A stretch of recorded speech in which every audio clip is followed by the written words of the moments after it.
আপনারা শুনছেন অনু audio films.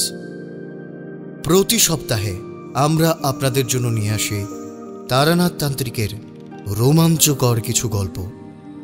আজ আপনি শুনবেন দুর্গা পুজো উপলক্ষে আমাদের বিশেষ নিবেদন তারানাথ তান্ত্রিকের গল্প অনিকেত পাল দেবনাথের কলমে শ্মশান দুর্গা।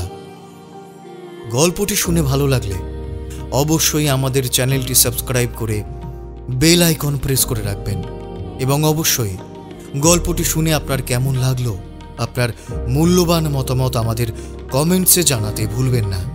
শুরু হচ্ছে দুর্গাপুজো উপলক্ষে আমাদের বিশেষ নিবেদন অনিকেত পাল দেবনাথের কলমে শ্মশান দুর্গা।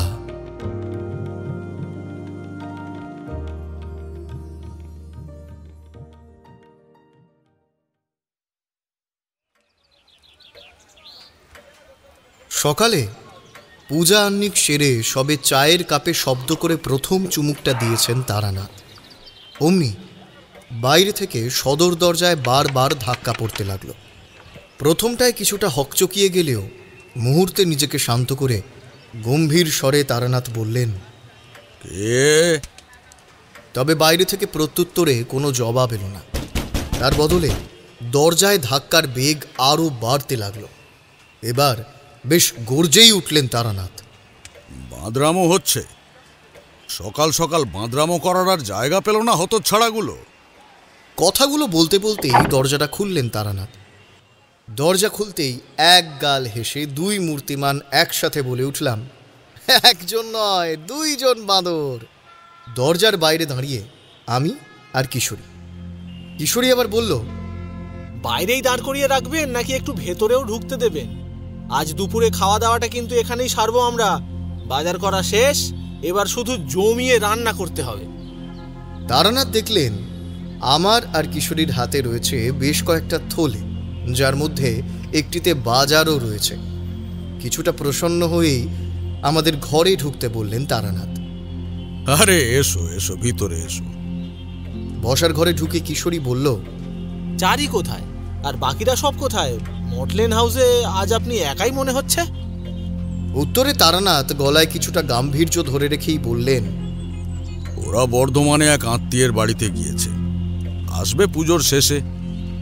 তারানাথের কথা শেষ হতে না হতেই এবার জিভ কেটে কিশোরী বলে উঠল, এ বাবা, আমরা যে আপনাদের সবার জন্য পুজোর জামা কাপড় আনলাম, সেগুলোর কি হবে?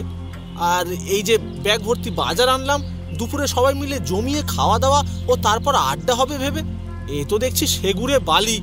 কাল সোমবার পঞ্চমীর দিন, অফিস সেরেই সন্ধ্যায় উত্তরবঙ্গে ট্রেন ধরবো।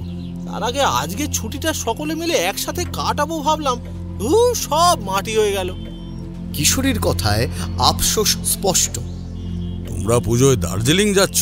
বাহ, বেশ ভালো তো, ঘুরে এসো। ওখানকার মনোরম পরিবেশ সবসময় আমার মন কেড়েছে। একবার ভবঘুরে হয়ে ঘোরার সময় গিয়েছিলাম উত্তরবঙ্গে। সেখান থেকে ভুটান আর নেপালে বৌদ্ধ সন্ন্যাসীদের সান্নিধ্যে এসে বেশ কিছু বৌদ্ধিক তন্ত্র সাধনা শিখেছিলাম আমি, যা পরবর্তীতে এই দুর্গাপুজোর সময়ই কাজে লেগেছিল আমার। বেশ একটা গল্পের আবহ তৈরি হচ্ছে দেখে কিছুটা জমিয়ে বসলাম আমি আর কিশোরী। তবে গল্পের থেকে বেরিয়ে ফের বর্তমানে ফিরে আসেন তারানাথ। তিনি বলেন, বাকিরা নেই তো কি হয়েছে, আমি তো আছি। আজ নয় আমার হাতের রান্না খেয়ে দেখলে তোমরা। রান্নাটা নিতান্তই মন্দ করি না আমি। দুপুরের খাওয়া সেরে অবশেষে একসঙ্গে বসলাম আমরা। সকাল থেকে রান্না নিয়েই ব্যস্ত ছিলেন তারানাথ, ফলে তেমন একটা কথা বলা হয়ে ওঠেনি আমাদের।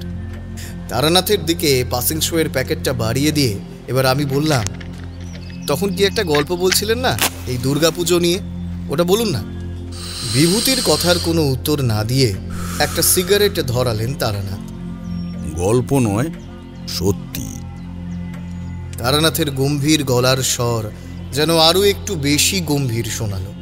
সঙ্গে সঙ্গে বেশ উৎসাহের সঙ্গেই কিশোরী বলল, হ্যাঁ হ্যাঁ হ্যাঁ, বলুন না বলুন না, এই দুর্গাপুজোর সময়ে আপনার জীবনে কোন বিচিত্র ঘটনা ঘটেছিল?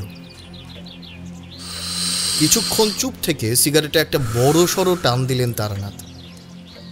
শ্মশানকালীর নাম তো তোমরা শুনেছই, কিন্তু শ্মশান দুর্গার নাম কি শুনেছ কখনো?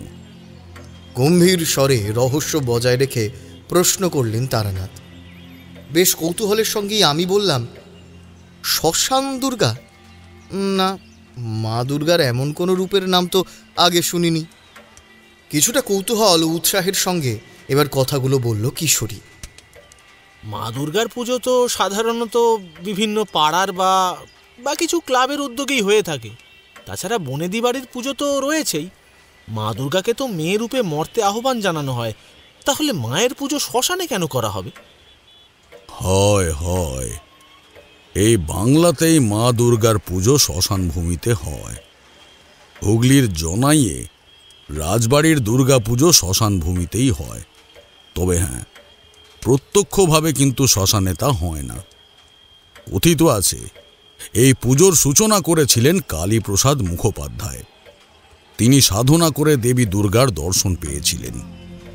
দেবী মায়ের দর্শন পাওয়ার পর কালীপ্রসাদ মুখোপাধ্যায় জনাইয়ের একটি শ্মশান ভূমিতে রাজবাড়ি তৈরি করেন। এরপর সেখানেই তৈরি হয় দুর্গা দালান। তারপর সেই দুর্গা দালানে মায়ের আরাধনা শুরু করেন তিনি। সেই থেকেই প্রথা মেনে এই পুজো অনুষ্ঠিত হয়ে আসছে। তবে এই পুজো বৈষ্ণব মতে করা হয়ে থাকে এবং মাকে আমিষ ভোগ দেওয়া হয়। আমাকে আর কিশোরীকে কথাগুলো বলে সিগারেটের শেষ টান দিলেন তিনি। তারপর সেটাকে নারকেলের মালায় গুঁজে দিলেন। মা দুর্গাকে কি তান্ত্রিক মতেও পুজো করা হয়? প্রশ্ন করলাম আমি। অবশ্যই করা হয়। মাকে যেমন আমরা মেয়ে রূপে আরাধনা করে থাকি, ঠিক তেমনি মা কিন্তু মহাজাগতিক শক্তির প্রতীকও। তাই বিশেষ ও গূঢ় শক্তি প্রাপ্তির জন্যে তন্ত্রবিদ্যা অনুসরণ করেও মা দুর্গাকে আরাধনা করা হয়ে থাকে। যখন বিশেষ কোনো তন্ত্রকর্মের প্রয়োজন হয়, তখন সাধক মায়ের তন্ত্ররূপের আরাধনা করে থাকেন। এর জন্যে গোপনীয়তা ও গুরুর দীক্ষার প্রয়োজন হয়ে থাকে। এটি এমন একটি বিশেষ প্রক্রিয়া যেখানে নির্দিষ্ট নিয়ম, মন্ত্র এবং গুরুর তত্ত্বাবধানে দেবীর সাধনা করা হয়, যা সাধারণ পুজোর চেয়ে আলাদা।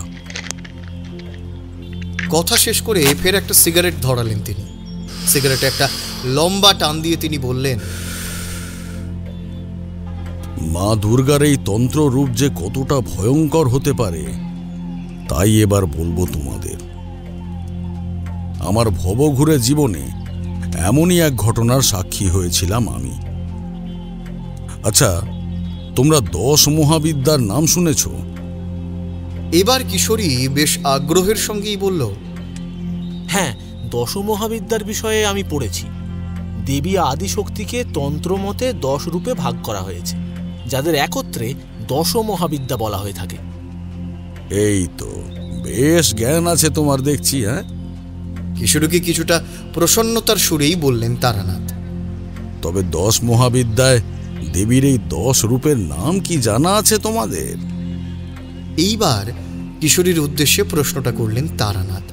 কিশোরী না সূচক ঘাড় নাড়ল। এবার ফের বলতে শুরু করলেন তারানাথ।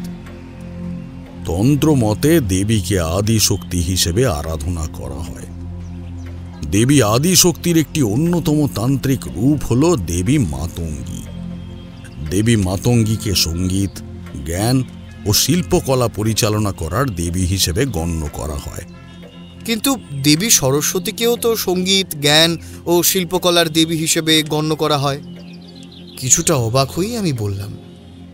এবার একটু গম্ভীর স্বরে হাসেন তারানাথ এবং বলেন,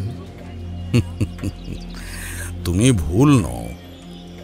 তন্ত্রে দেবী মাতঙ্গীকে দেবী সরস্বতীর তান্ত্রিক রূপ হিসেবেও বর্ণনা করা হয়েছে। বৌদ্ধতন্ত্রেও দেবী মাতঙ্গীর আরাধনার উল্লেখ রয়েছে।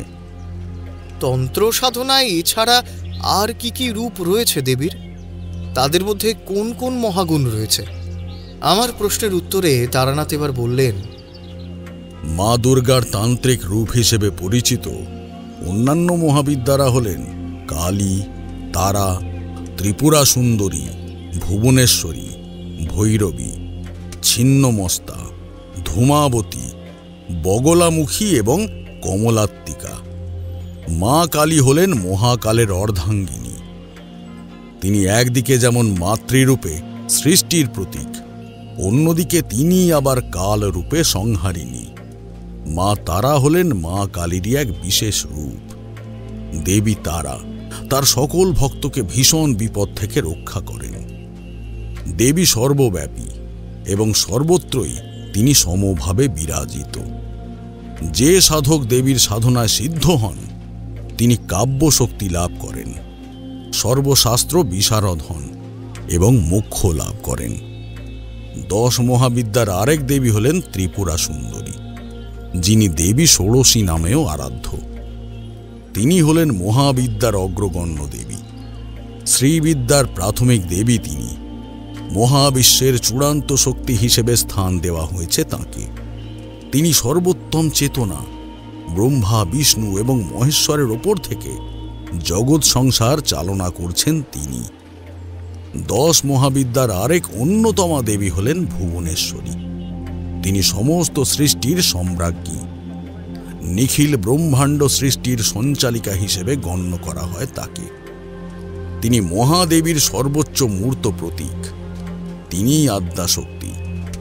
প্রথম মহাবিদ্যা কালীর সঙ্গে সৃষ্টি চালনায় তিনি রক্তা বা রক্তকালী। এবার আসা যাক মাতা ভৈরবীর কথায়। তিনি কাল ভৈরবের অর্ধাঙ্গিনী, তবে তিনি একজন যোগিনীও। তিনি আসরিক শক্তির প্রতি রুদ্র ও ভয়ঙ্কর রূপ ধারণ করেন। তবে অন্যদিকে আবার তিনি তার ভক্তদের জন্য শুভকারিণী। তিনি ভক্তদের মা, ভক্তরা তার সন্তান সম। তিনি যেমন স্নেহময়ী জননী, তেমনি শাস্তি প্রদানকারিণীও। এই কারণেই দেবী ভৈরবীকে শুভঙ্করী নামেও অভিহিত করা হয়।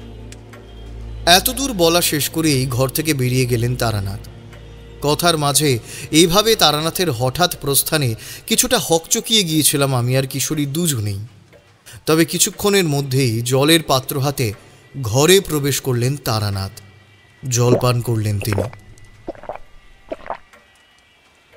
হ্যাঁ, কোথায় ছিলাম যেন আমি?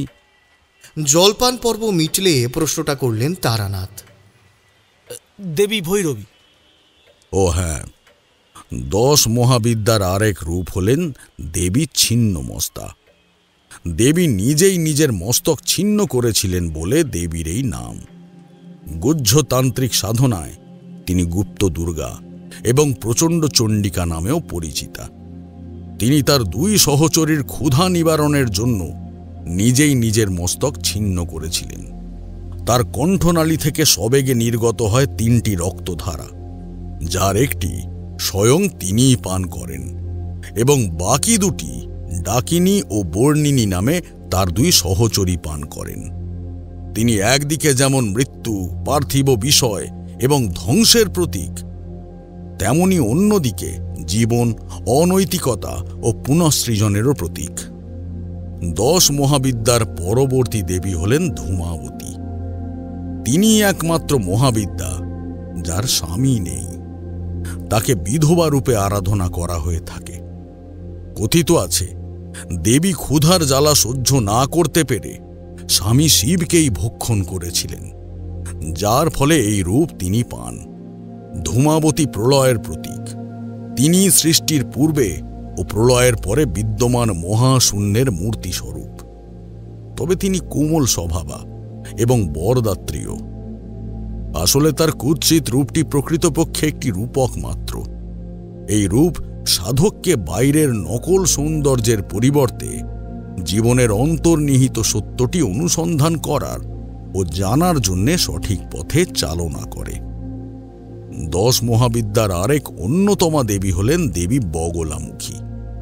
তিনি একটি গুণকে বিপরীত গুণে পরিবর্তিত করতে পারেন। সাধনা মতে দেবী বগলামুখী গর্ভবতী মহিলাদের রক্ষা করেন।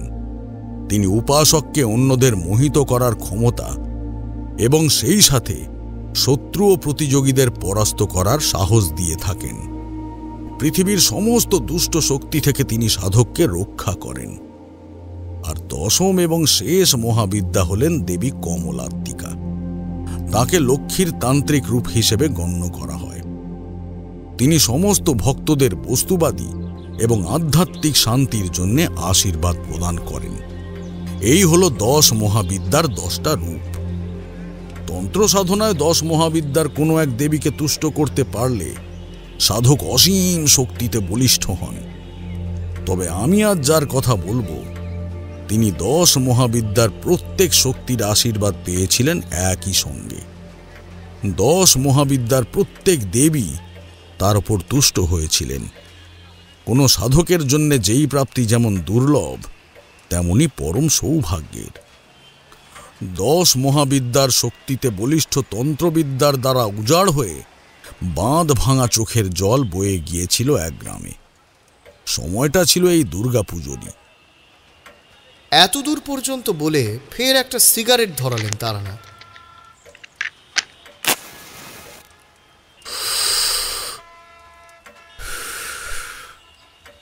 এবারে বলো, যন্ত্র কি তা কি তোমরা জানো? কিশোরীও আমার উদ্দেশ্যে প্রশ্নটা করলেন তারানাথ। যন্ত্র? আপনি কি যন্ত্রপাতির কথা বলতে চাইছেন? প্রত্যুত্তরে বললাম আমি। তুমি জানো কিশোরী? এবার কিশোরীকে উদ্দেশ্য করে প্রশ্নটা করলেন তারানাথ। বেশ তাৎপর্যপূর্ণভাবে কথাটা বলল কিশোরী। এবার গলার স্বরে হালকা প্রসন্নতা ফুটিয়ে এনে তারানাথ বললেন, যন্ত্রই হল মহাজাগতিক শক্তিকে উপাসনার আদি রীতি। মানুষের কাছে মূর্তি পুজোর ধারণা চালু হয় বহু পরে। তার পূর্বে যন্ত্রের মাধ্যমেই বিভিন্ন দেবদেবীর আরাধনা করা হতো। তন্ত্র সাধনায় যন্ত্রই হল প্রধান। যন্ত্রের মাধ্যমেই তন্ত্র সাধক তার সাধনা এগিয়ে নিয়ে যান। তন্ত্রে যন্ত্র দেখতে হয় এক প্রকার জ্যামিতিক নকশা বা চিত্রের মতো। যন্ত্র ভারতীয় ধর্মে তান্ত্রিক ঐতিহ্যে ব্যবহৃত হয়ে আসছে সৃষ্টি পরবর্তী সভ্যতা থেকে। মন্দিরে বা উপাসনার স্থানে দেবদেবীর পুজোর জন্য ধ্যানের সহায়ক হিসেবে এবং হিন্দু জ্যোতিষশাস্ত্র অনুযায়ী দেবদেবীকে গোপন শক্তি দ্বারা বিশেষ সুবিধা লাভের জন্য আহ্বানের প্রতীক হিসেবে যন্ত্রের ব্যবহার করা হয়। যন্ত্রকে আরাধ্য শক্তির প্রতিমূর্তি হিসেবে ব্যবহার করেন সাধক। যন্ত্রের মাধ্যমে পূজা অর্পণ করা হয়ে থাকে। এই যন্ত্র দিয়েই মা দুর্গার মূর্তিতে নামিয়ে আনা হয়েছিল 10 মহাবিদ্যাকে। মায়ের কোপ নেমে এসেছিল গোটা গ্রামে। দেবীর সেই অপার শক্তির সাক্ষী ছিলাম আমি। যা ভাবলে আজও ভয়ে শরীরে কাঁটা দিয়ে ওঠে আমার। জয় মা দুর্গা, জয় মা দুর্গা, জয় মা দুর্গা। কথাগুলো শেষ করে চোখ বন্ধ করে 3 বার জয় মা দুর্গা উচ্চারণ করে দেবীকে স্মরণ করলেন তারানাথ। অতীতের স্মৃতিচারণার ভয়াবহতা তার শরীরে সামান্য কম্পন তুলল যেন। তখনও আমি সাংসারিক হইনি। মাতু পাগলির সান্নিধ্য লাভের পরেও তন্ত্র সাধনার আরও নানা জ্ঞান অর্জনের আশায় বিভিন্ন স্থানে ঘুরে বেড়িয়েছি। এই বিষয় তো তোমরা জানোই। তবে এই ঘটনার সাক্ষী হই আমি মধুসুন্দরী দেবীকে তুষ্ট করারও আরও বেশ কয়েক বছর পর। তবে ঘটনার সূত্রপাত হয় পূর্বেই। মধুসুন্দরী দেবীর উপাসনা তখন সদ্য সাফল্য লাভ করেছি আমি। গুরুদেবের আশীর্বাদ নিয়ে মাতু পাগলিকে স্মরণ করে তখন ফের আমি বেরিয়ে পড়েছি ভবঘুরে জীবনের উদ্দেশ্যে। এমনই ঘুরতে ঘুরতে এক সন্ধ্যায় আমি এসে পৌঁছাই মালদহর এক গ্রামে। গ্রামে প্রবেশ করেই আমার চোখে পড়ে একটি কালী মন্দির। ঠিক করেই কালী মন্দিরেই সেই রাতটা কাটাবো। মহিরুহ এক বট গাছের নিচে মাটির তৈরি মন্দিরটি। আমি যখন মন্দিরে প্রবেশ করি তখন সেখানে মায়ের সন্ধ্যারতি চলছে। মন্দিরের দেবী মূর্তি হাস্যময়ী, মুখে প্রসন্নতা বিরাজমান। দেবী মূর্তির পাশে রয়েছেন সদানন্দ শিব। মন্দিরটি একটু নিরিবিলিতেই অবস্থিত। পুরোহিত ছাড়া মন্দিরে আর কাউকেই দেখতে পেলাম না আমি। পুরোহিতের বয়স ওই 70-এর কাছাকাছি হবে। তা সন্ধ্যারতি শেষে পুরোহিত আমায় দেখতে পেয়ে জিজ্ঞেস করলেন, কে বাবা আপনি? কোথা থেকে এসেছেন? পুরোহিতের কথায় আমি সম্ভ্রমের সঙ্গে বললাম, আমি আপনার পুত্র সম, আমায় আপনি তুমি করে বলতে দ্বিধা করবেন না। আমার কথা শুনে পুরোহিত তখন হেসে বললেন, ঠিক আছে বাবা, তা কি নাম তোমার? কোথা থেকে এসেছো তুমি? আমি এবার তাকে আমার বিষয়ে সব জানালাম। আগে আমার নাম তারানাথ চক্রবর্তী। বর্তমানে তন্ত্র সাধনায় মোক্ষ লাভের লক্ষ্যে আমি ভবঘুরে জীবন বেছে নিয়েছি। ইতিমধ্যেই মহাশক্তির কৃপায় তন্ত্রবিদ্যায় সামান্য জ্ঞান অর্জনের সৌভাগ্য হয়েছে আমার। বিশ্বের এই অসীম সুন্দর প্রকৃতির মাঝে যে কত রহস্য লুকিয়ে রয়েছে তাই খুঁজে বের করা আমার নেশাও বলতে পারেন।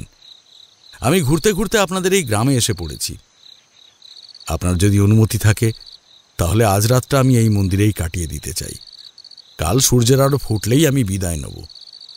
আমার কথা শেষ হতে না হতেই এবার পুরোহিত জিভ কেটে বললেন, না না না না, তা কি করে হয় বাবা? এই তো তুমি বললে তুমি আমার পুত্র। নিজের পুত্রকে কি আমি এভাবে অভুক্ত অবস্থায় রাত্রি যাপন করতে দিতে পারি? তোমাকে আজ রাতটা আমার গৃহেই কাটাতে হবে। আমি কিছুটা বিব্রত হয়েই বললাম, না না, তার প্রয়োজন হবে না, আমি এখানেই রাত কাটিয়ে দেব। ভুবনমোহিনী মা তো রইলেন আমার সঙ্গে, তিনি থাকতে আমার চিন্তা কি। এবারে পুরোহিত আরও কিছুটা পিতৃত্বের অনুরোধে আমাকে বললেন, এই মন্দির গ্রামের বাইরের দিকে, এখান থেকে 1 কিলোমিটার গেলেই গ্রামের শ্মশান। এদিকটায় রাত বিরেতে তেমন কেউ একটা আসে না, বিভিন্ন উপদ্রব হতে পারে, প্রয়োজনে কাউকে পাবে না। আর আমি আমার ছেলেকে এখানে একা রেখে কোথাও যাই কি করে? তাহলে আজ রাতটা আমিও এখানেই কাটাবো। তারপরেও আমি চেষ্টা করেছিলাম মন্দিরে রাত কাটানোর, তাই তাকে বললাম, আমি শ্মশানের পথেই গ্রামে এসেছি, শ্মশানেও রাত কাটানোর অভ্যাস রয়েছে আমার। আর এ তো মায়ের মন্দির, ভূতপ্রেত তো দূরস্থ, কোনো পশু পাখি কিংবা কীটপতঙ্গেরও ভয়ও নেই আমার কোনো অসুবিধা হবে না এখানে, আপনি বৃথা এত বিচলিত হবেন না। এবার যেন পুরোহিতের গলা খানিক কেঁপে গেল। তিনি কিছুটা আশাহত হয়ে বললেন, আমার বিবাহিত জীবন বেশ কয়েক দশকের, তবে আমরা নিঃসন্তান। আমার স্ত্রী এক পুত্র সন্তানের জন্ম দিয়েছিলেন ঠিকই, তবে সে ভূমিষ্ঠ হয়েই ইহলোক ত্যাগ করে। সে জীবিত থাকলে হয়তো তোমারই বয়সী হতো। তারপরে আর সন্তান সুখ লাভের সৌভাগ্য হয়নি আমাদের। এই সন্তানহারা মানুষটাকে তুমি যখন পিতা বলে সম্বোধন করলে, তখন তার গৃহে এক রাত কাটালে এই পিতার মন পুত্র স্নেহে স্বাদ পেত। বলতে বলতে তার চোখ বেয়ে জলের ধারা নামল। তারপর আর সেই মানুষটাকে না করতে পারলাম না। আমি কথা বলতে গিয়ে টের পেলাম আমারও গলার স্বর কাঁপছে। তার চোখের জল মুছিয়ে দিয়ে তাকে বললাম, চলুন পিতা, আজ আপনার গৃহেই রাত্রিবাস করব আমি। এক্ষণে বলে রাখি, আমি তাকে পিতাই সম্বোধন করতাম। আমার কথা শুনে বৃদ্ধ পুরোহিতের চোখ উজ্জ্বল হয়ে উঠল। দেবীকে প্রণাম করে আমরা মন্দির থেকে বেরিয়ে তার গৃহের উদ্দেশ্যে রওনা দিলাম। রাস্তায় পিতা আমাকে বললেন, হে দেখো কাণ্ড, আমি তো নামটাই তোমাকে বলতে ভুলে গেছি। আমার নাম হরিহরণ চক্রবর্তী। আমার স্ত্রী হলেন রাধারানী চক্রবর্তী। এই গ্রামের নাম পদ্মপুকুর। আমাদের গ্রাম কিন্তু খুব সুন্দর। তুমি এখানে কদিন থেকে যাও বাবা, আমাদের গ্রাম ঘুরে দেখে সকলের সঙ্গে পরিচয় করে তারপর না হয় যেও। তোমাকে জমিদার বাড়িতেও নিয়ে যাব। এই গ্রামের জমিদার বাড়িতে আমি রাধা গোবিন্দের নিত্য সেবার দায়িত্বে আছি। জমিদার অলোক নারায়ণ রায় খুব ভালো মানুষ। আমি পথে আর কোনো কথা বললাম না। তিনিও গ্রামের বর্ণনা দিতে দিতে নিয়ে চললেন আমাকে। মিনিট 20 পর আমরা তার গৃহে এসে পৌঁছালাম। দেখলাম বেশ বড় বাড়ি তার। বাড়ির চৌহদ্দি পাঁচিল দিয়ে ঘেরা। পিতা বললেন, এই বাড়ি জমিদার বাবু নিজে আমায় উপহার দিয়েছেন। সদর দরজা পেরিয়ে উঠোনে প্রবেশ করতেই দেখলাম উঠোনটা বেশ বড়। উঠোনের মাঝখানে রয়েছে তুলসী মঞ্চ, এক পাশে রয়েছে গোয়াল ঘর, যেখানে রয়েছে দুধেল গাই। অপর পাশে রয়েছে রান্নার ব্যবস্থা। এক কোণে রয়েছে জলের কুঁয়ো, তার কাছেই রয়েছে স্নানঘর। সদর দরজার সোজাসুজি পূর্বমুখী পরপর 3টি ঘর নিয়ে একটা পাকা দালান রয়েছে, যার সামনে রয়েছে বারান্দা। বারান্দার এক পাশ দিয়ে সিঁড়ি উঠে গিয়েছে ছাদে। বুঝলাম এই দম্পতিকে ঈশ্বর সব দিয়েছেন, শুধু সন্তান সুখটা দেননি। উঠোনে প্রবেশ করে পিতা হাঁক ডাক শুরু করলেন। গিন্নি, ও গিন্নি, কোথায় গো তুমি? দেখো কাকে এনেছি। পুতুল, এই পুতুল, কোথায় রে তোরা? পিতার হাঁক ডাক শুনে ঘর থেকে বেরিয়ে এলেন চক্রবর্তী গিন্নি। পিতা তার সঙ্গে আমার পরিচয় করিয়ে দিলেন। হাত পা ধুয়ে আমাকে নিয়ে ঘরে প্রবেশ করলেন তিনি। স্ত্রীকে আমার বিষয়ে জানালেন সব কিছু। দেখলাম সব শুনে চক্রবর্তী গিন্নির চোখেও পুত্রপ্রাপ্তির স্নেহ ফুটে উঠল আমার জন্যে। তিনি আমাকে বললেন, একবারটি আমাকে মা বলে ডাকবি বাবা? আমি তাকে প্রণাম করে মা বলে ডাকলাম। তৎক্ষণাৎ তিনি আমায় জড়িয়ে ধরে কেঁদে ফেললেন। আমার গালে কপালে এঁকে দিলেন চুম্বন। পুতুল কোথায় গিন্নি? রান্না চাপাতে হবে তো। মাকে উদ্দেশ্য করে প্রশ্ন করলেন পিতা। পিতার কথায় যেন সম্বিত ফিরে পেলেন তিনি। বললেন, সত্যিই তো, সেই বিকেলে সইয়ের সঙ্গে দেখা করবে বলে বেরোলো মুখপুরিটা। এখন সন্ধে পেরিয়ে রাত হয়ে গেল, কোথায় সে? ফিরল না তো এখনো। মায়ের কান্না ভেজা গলার স্বরে চিন্তা ফুটে উঠল। তৎক্ষণাৎ এক আসন্ন বিপদের আন্দাজ পেলাম আমি। চোখ বন্ধ করে মধুসুন্দরী দেবীকে স্মরণ করলাম। চোখ খুলে বললাম, এখানে আশেপাশে কোনো বাঁশবাগান রয়েছে কি, যার পাশ দিয়ে যাতায়াতের রাস্তা রয়েছে? এমন কোনো রাস্তা যার অপর পাশে রয়েছে জলাশয়? আমার কথা শুনে মা বললেন, হ্যাঁ রে বাবা, পুতুলের সইয়ের বাড়ি তো ওই রাস্তা দিয়েই যেতে হয়। আর দেরি না করে আমি পিতাকে বললাম, পিতা, এখনই চলুন সেখানে, আর সময় নষ্ট করা যাবে না। আমার কথায় শশব্যস্ত হয়ে পড়লেন পিতা। তড়িঘড়ি সেই স্থানে পৌঁছে রাস্তার পাশে সাদা থান পরিহিতা এক সদ্য যুবতীকে সঙ্গীহীন অবস্থায় পড়ে থাকতে দেখলাম। ওকে তুলে নিয়ে আসা হলো বাড়িতে। পুতুলের কপালে হাত রেখে মা মধুসুন্দরী দেবীকে স্মরণ করলাম আমি। কিছুক্ষণের মধ্যেই তার জ্ঞান ফিরল, তবে সে তখনও ভয় কাটিয়ে উঠতে পারেনি। তাকে আশ্বস্ত করে আমি বললাম, সব ঠিক আছে, আর কোনো ভয় নেই তোমার। তার হাতে বেঁধে দিলাম একটা মন্ত্রপুত তাবিজ। তাকে জড়িয়ে ধরে বসেছিলেন মা। আমি পুতুলকে প্রশ্ন করলাম, ওই রাস্তা দিয়ে আসার সময় তোমার চুল খুলে গিয়েছিল? পুতুল ভয় জড়ানো কাঁপা গলায় শুধু উত্তর দিল, হ্যাঁ। আমি বললাম, ভয় পাওয়ার কিছু নেই। ভর সন্ধ্যায় ওই রাস্তায় চুল খুলে যাওয়ায় হালকা হাওয়া লেগেছিল। এই তাবিজ আপাতত মাসখানেক খুলবে না, আর যেখানেই যাও না কেন সন্ধ্যার আগেই বাড়ি ফিরে আসবে, কেমন? আমার কথা শেষ হলে মা তাকে তার ঘরে নিয়ে গেল। এবার আমি পিতাকে প্রশ্ন করলাম, পুতুল তার স্বামীকে হারিয়েছে তা এখনো বছর গড়ায়নি, তাই তো? আমার প্রশ্নে পিতা কিছুটা অবাক হয়েই বললেন, হ্যাঁ, ঠিক বলেছো বাবা। অভাগীর বিয়ে হয়েছিল আমাদের জমিদার বাবুর খাস লেঠেলের সঙ্গে। বিয়ের পর জমিদার গিন্নির দাসীর কাজ করত পুতুল। তবে সেই সুখ বেশি দিন সইল না মেয়েটার। বিয়ের বছর দুয়েকের মাথায় রক্তবমি হয়ে মরল বরটা। বিধবা মেয়েটাকে জমিদার বাবু আর নিজের গৃহে রাখতে চাইলেন না। তিনি আমাদের বুড়ো বুড়িকে দেখভালের জন্য ওর ওপর দায়িত্ব দিলেন। তারপর থেকে ও আমাদের সঙ্গেই রয়েছে। পরের মাসেই ওর স্বামীর বাৎসরিক অনুষ্ঠান। সব শুনে আমি বললাম, বাৎসরিক কাজ সম্পন্ন হওয়ার আগে ও যেন হাত থেকে ওই তাবিজটা না খোলে। এবার পিতা আমায় জিজ্ঞেস করলেন, আচ্ছা, তোমার আমাদের হাতের তৈরি রান্না গ্রহণ করতে অসুবিধে নেই তো বাবা? না, তা না হলে আমরা তোমার জন্য আলাদা ব্যবস্থাও করতে পারি। উত্তরে আমি পিতাকে বললাম, মায়ের হাতের রান্না গ্রহণ করতে কোনো সন্তানের অসুবিধা হতে পারে কি? আমার কথায় পিতার চোখের কোণ দিয়ে নেমে এলো কয়েক বিন্দু জল। সেই রাতে মা আমায় নিজের হাতে খাইয়ে দিলেন। পরের দিন সকালে আমার আর গ্রাম ছেড়ে যাওয়া হলো না, বরং ওখানেই আমাকে থাকতে হলো আরো মাস দেড়েক।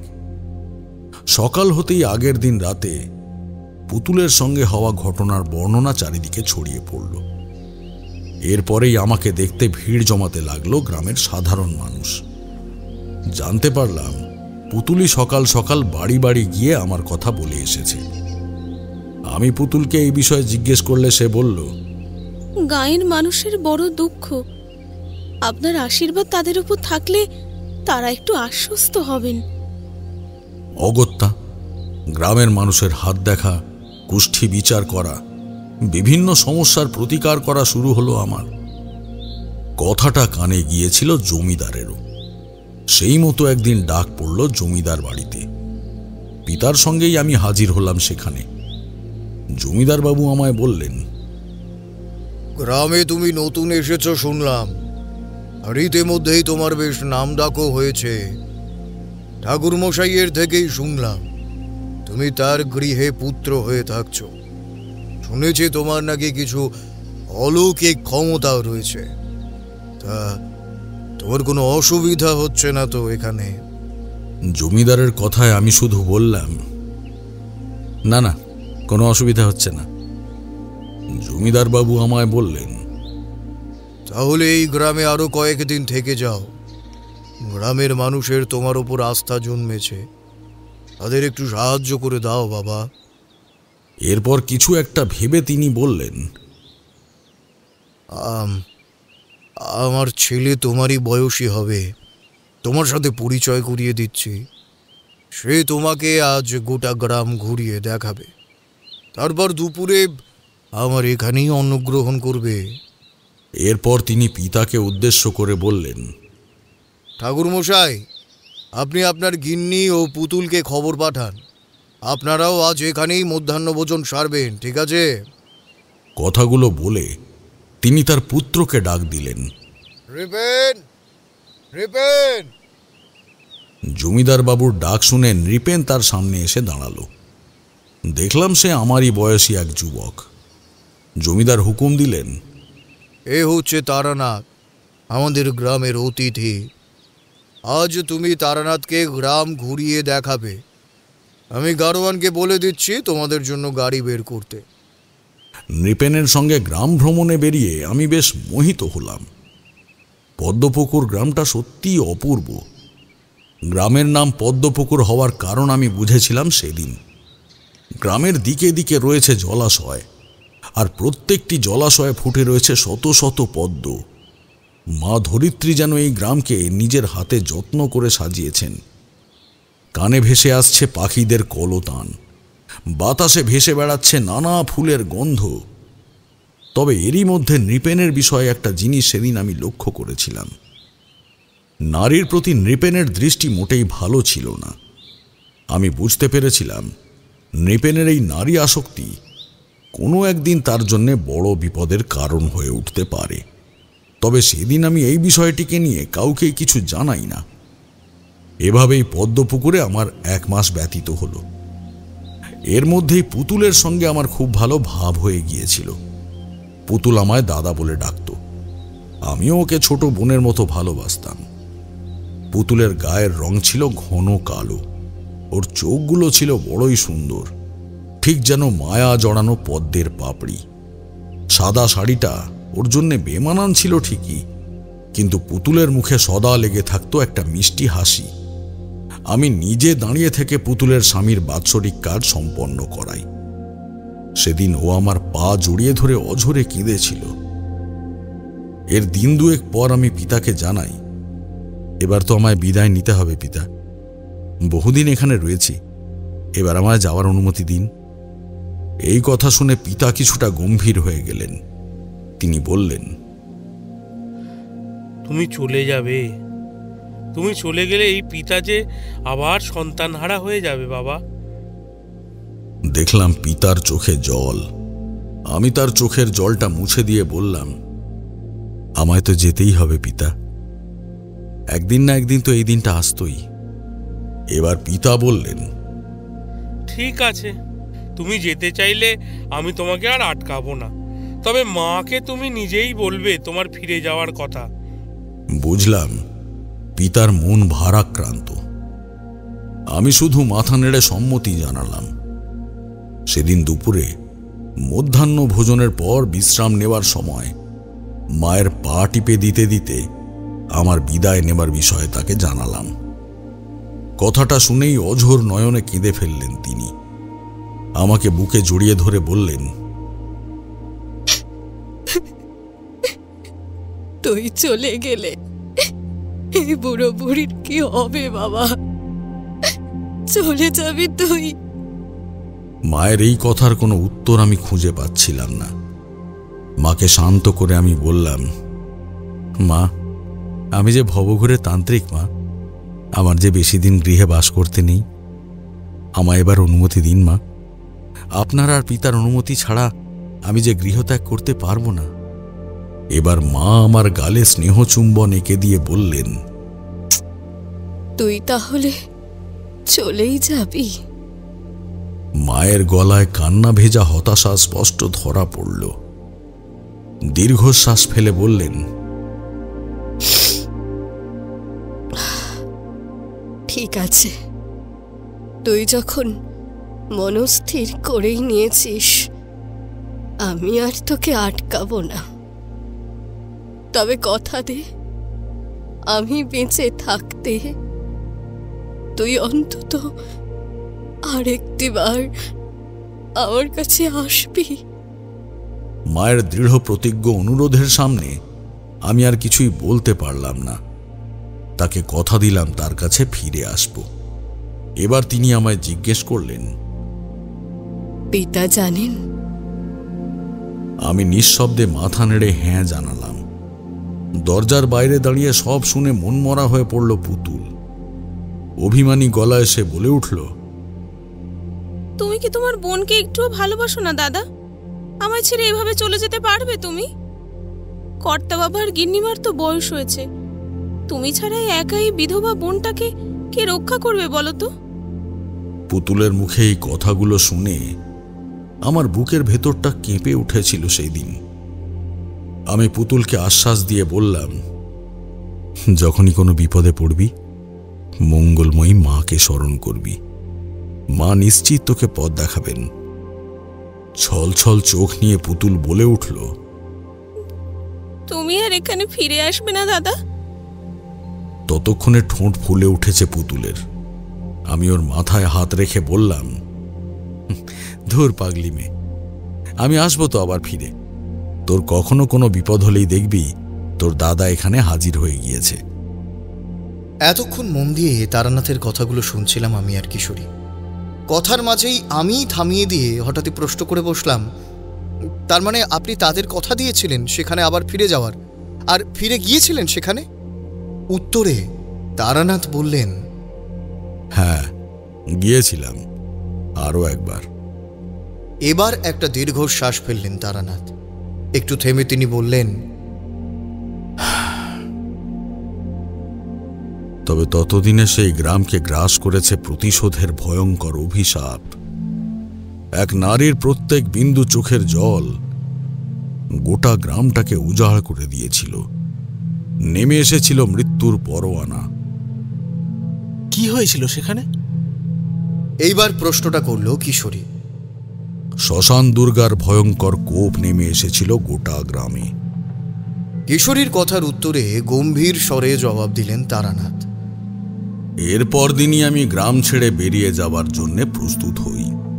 তবে সেদিনও আমার গ্রাম ছেড়ে যাওয়া হয় না। গ্রামবাসীরা আমার চলে যাবার খবর পেয়ে ভিড় জমান পিতার উঠোনে। প্রত্যেকেই আমাকে থেকে যাওয়ার অনুরোধ জানাতে শুরু করেন। আমি যখন তাদের অনুরোধ অগ্রাহ্য করার কথা ভাবছি, ঠিক তখনই সেখানে এসে পৌঁছান জমিদার আলোক নারায়ণ রায়। সঙ্গে দেখলাম তার পুত্র নৃপেন্দ্র নারায়ণও রয়েছে। জমিদার বাবু এসেই বললেন, তোমার তো বাবা এখন আর যাওয়া হবে না। কিন্তু আমায় যে যেতেই হবে। এইভাবে গৃহবাসী হয়ে পড়লে আমার যে জ্ঞান লাভে বাধা পড়বে। উত্তরে জমিদার বাবু বললেন, আগামী পরশু অমাবস্যা তিথি, তা তুমি নিশ্চয়ই জানো। ভাদ্র মাসের এই অমাবস্যাতেই আমাদের গ্রামের অধিষ্ঠাত্রী দেবী মায়ের প্রতিষ্ঠা দিবস পালন করা হয়। তুমি গ্রামে এসেই সেই মন্দিরে প্রথম প্রবেশ করেছিলে, অর্থাৎ মা তোমাকে এই গ্রামের মঙ্গলের জন্যই এনেছেন বলে আমাদের বিশ্বাস। এখন পুজোর ঠিক আগে যদি তুমি চলে যাও, তাহলে তা গ্রামের জন্য অমঙ্গল ডেকে আনতে পারে। তাই এবছর মায়ের পুজোর সময় তোমায় সেখানে উপস্থিত থাকতেই হবে। এটা তোমার কাছে আমার একান্ত অনুরোধ বলতে পারো। পুজো শেষে তোমায় আর আটকাবো না। অগত্যা জমিদার বাবুর অনুরোধে আমাকে আরো 2 দিন সেই গ্রামে কাটাতেই হলো। পিতা গ্রামের পুজোর কথা অবশ্য পূর্বেই জানিয়েছিলেন আমায়, কিন্তু আমি কৌশিকী অমাবস্যার মহাতিথিতে সারা রাত শ্মশান ভূমিতে বিশেষ সাধনা করব বলে মনস্থির করেছিলাম। কিন্তু তা আর হলো না। সবই মা মঙ্গলময়ীর ইচ্ছা, এটা ভেবেই মনকে সান্ত্বনা দিলাম। অমাবস্যা তিথিতে মন্দিরে ধুমধাম করে শুরু হলো পুজো। গোটা গ্রাম উপবাস থেকে পুজোয় অংশ নিল। সকাল থেকেই ঢাকের আওয়াজ, উলুধ্বনি আর শঙ্খের শব্দে মুখরিত হয়ে উঠল চারদিক। বাতাসে ভেসে বেড়াতে লাগলো ধূপ, ধুনো, কর্পূরের গন্ধ। আমি পিতার সঙ্গে থেকে তাকে পুজোয় সাহায্য করতে লাগলাম। শ্মশান দিঘি থেকে এলো 108 ঘড়া জল। সেই জল দিয়ে গর্ভগৃহ ও মন্দির চত্বর ভালো করে ধোয়ানো হলো। এই শ্মশান দিঘির জলকে গ্রামবাসীরা খুবই পবিত্র বলে মানতেন। তারা বলতেন, শ্মশান দিঘিতে মা গঙ্গা স্বয়ং বিরাজ করতেন। গোটা দুপুর লাগিয়ে চলল মন্দির শুদ্ধিকরণের প্রক্রিয়া। শুদ্ধিকরণ শেষে পিতার আদেশে গ্রামের মহিলারা পুজোর জোগাড় যন্ত্র করতে শুরু করলেন। পুজোর সমস্ত সরঞ্জামের যোগান দিচ্ছিলেন স্বয়ং জমিদার আলোক নারায়ণ রায়। শ্মশান দিঘি থেকে আনা 108টি রক্তিম পদ্ম দিয়ে তৈরি হল মায়ের পুজোর জন্য বিশেষ মালা। তোমরা হয়তো বিশ্বাস করবে না, প্রত্যেক বছর কৌশিকী অমাবস্যা তিথিতে শ্মশান দিঘিতে 108টি করেই পদ্ম ফুল ফুটত। ফুটতো মানে? এখন কি আর 108টা পদ্ম ফোটে না? তারানাথের কথার মাঝেই আবারও প্রশ্নটা করে ফেলেছিলাম আমি। আমার উত্তরে তারানাথ বললেন, এখন সেই দিঘি আর নেই, সেই গ্রামও আর নেই। কেন, এখন আর সেই পুজো হয় না? আমি আবার প্রশ্ন করে উঠলাম। একটা গোটা গ্রামের সেই করুণ পরিস্থিতির কাহিনী তো বলছি আমি। এবার সামান্য বিরক্তি আর রাগ ফুটে উঠল তারানাথের গলায়।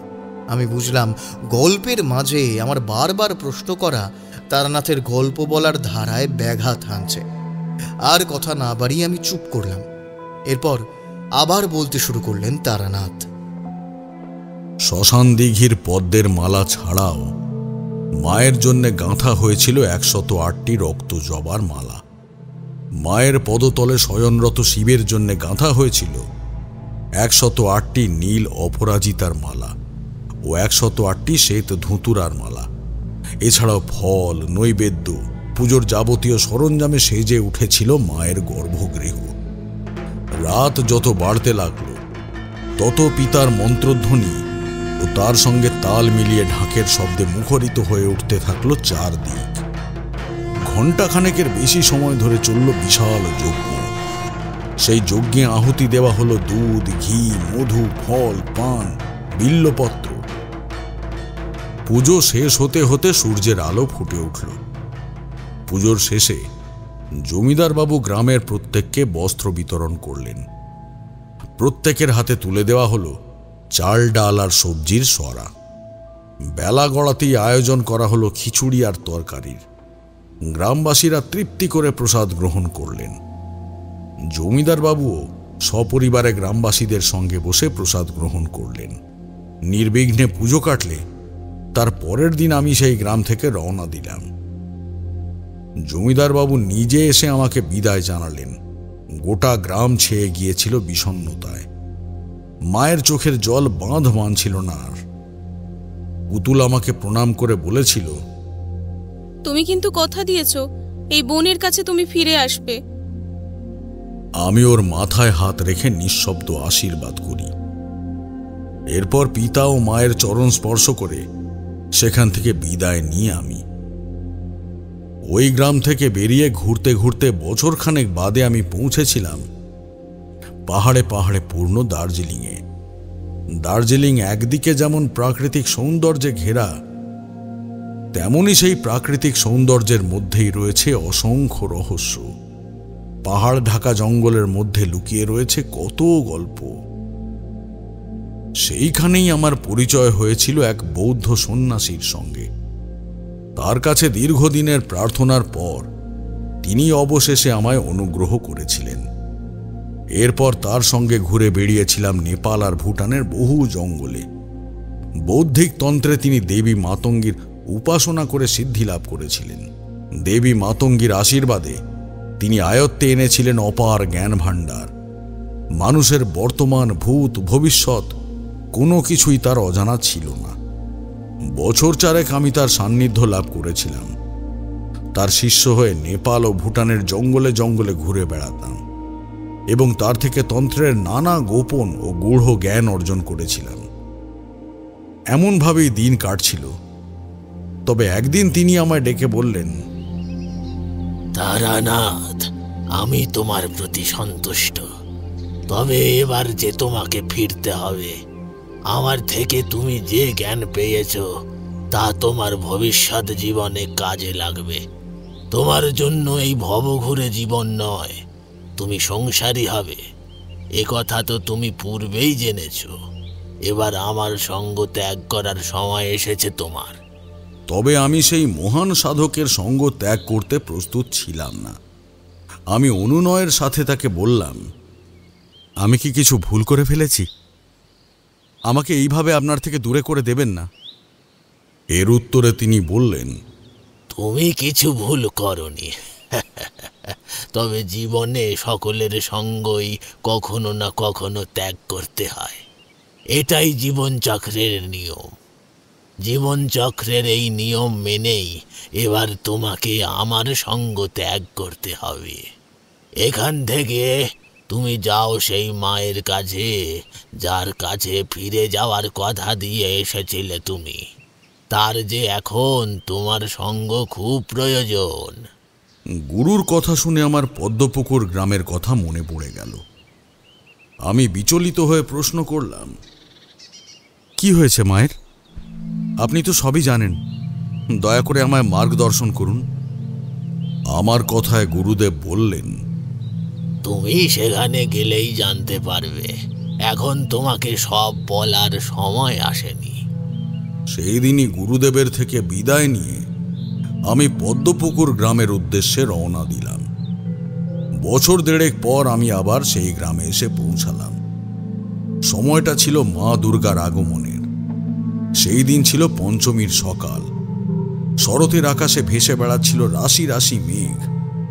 মাঠের পর মাঠ সবুজ হয়েছিল সদ্য বেড়ে উঠতে শুরু করা সবুজ ধানের চারায়। তার মাঝেই শুভ্রতার সাজ বিছিয়ে দিয়েছিল কাশফুলের দল। নিঃশ্বাসের সঙ্গে শরীরে প্রবেশ করছিল শিউলি আর ছাতিমের গন্ধ। সমগ্র প্রকৃতি রানী সেজে মাতৃ আরাধনার লক্ষ্যে প্রস্তুত হয়েছিল। তবে গ্রামে প্রবেশ করতেই আমি অবাক হয়ে গেলাম। গ্রামে পুজোর আয়োজন তো দূরের কথা, এ কি হাল হয়েছে গ্রামটার। প্রকৃতি যেন মুখ ফিরিয়ে নিয়েছে এই গ্রাম থেকে। শরৎ প্রবেশই করেনি এই গ্রামে। সবুজে ঘেরা এই গ্রাম শ্রীহীন হয়ে পড়েছে। পুকুরগুলো শুকিয়ে কাঠ হয়ে রয়েছে। ফসলের জমিগুলোর মাটি জলশূন্য হয়ে ফেটে গিয়েছে। আকাশে মেঘেদের খেলা নেই, গাছে গাছে পাখির কলরব নেই, প্রকৃতির নির্মল বাতাস নেই।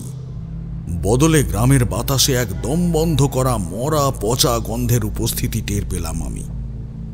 গ্রামে যে কোনো কিছু অশুভ ঘটছে তা বুঝতে বাকি রইল না আমার। আমি তড়িঘড়ি পিতার বাড়ির দিকে ছুটলাম। পথে গ্রামের রাস্তায় একটা মানুষকেও দেখতে পেলাম না আমি। গ্রামটা যেন জনশূন্য হয়ে পড়েছে। পিতার গৃহের সামনে গিয়ে দেখি সদর দরজা হাট করে খোলা। ভেতরে প্রবেশ করে আমি হতবাক হয়ে গেলাম। কোথায় সেই আমার ফেলে যাওয়া চক্রবর্তী বাড়ির উঠোন? তুলসী মণ্ডপে শুকিয়ে রয়েছে গাছ, গোয়ালঘর শূন্য। গোটা বাড়িটা ঘিরে রয়েছে বিষণ্ণতা। আমি হাঁক দিলাম, পিতা, পিতা, মা, মা, পুতুল, তোমরা সবাই কোথায়? আমি ফিরে এসেছি। আমার হাঁক ডাকের কোনো উত্তর এলো না ভেতর থেকে। শুধু ঘর থেকে বেরিয়ে আসতে দেখলাম মাকে। মায়ের পরনে সাদা থান। বাইরে বেরিয়ে আমাকে দেখেই বুক ফাটা চিৎকার করে কেঁদে উঠলেন মা। বসে পড়লেন মাটিতে। আমি ছুটে গিয়ে তাকে জড়িয়ে ধরলাম। চোখের জল বাঁধ মানল না আমারও। মাকে জিজ্ঞেস করলাম, মা, মা, কবে কি করে হলো এসব? আর পুতুল কোথায়? উত্তরে মা শুধু বললেন, পুতুলও আর নেই রে। মায়ের বুক ফাটা কান্নার বেগ আরো বাড়ল। তারপরে জ্ঞান হারিয়ে মাটিতে লুটিয়ে পড়লেন তিনি। তাকে ঘরে নিয়ে গিয়ে আমি শুইয়ে দিলাম। তার জ্ঞান ফিরল সন্ধেবেলা। ততক্ষণ পর্যন্ত তার সেবা করলাম আমি। চোখ খুলেই ফের আমাকে জড়িয়ে ধরে কাঁদতে শুরু করলেন মা। একটাই কথা বারবার বলতে লাগলেন তিনি,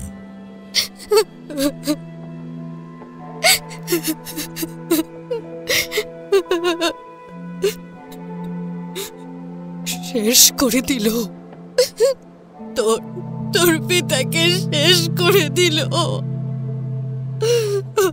পুতুলটাকে চিড়ে খুঁড়ে গেল।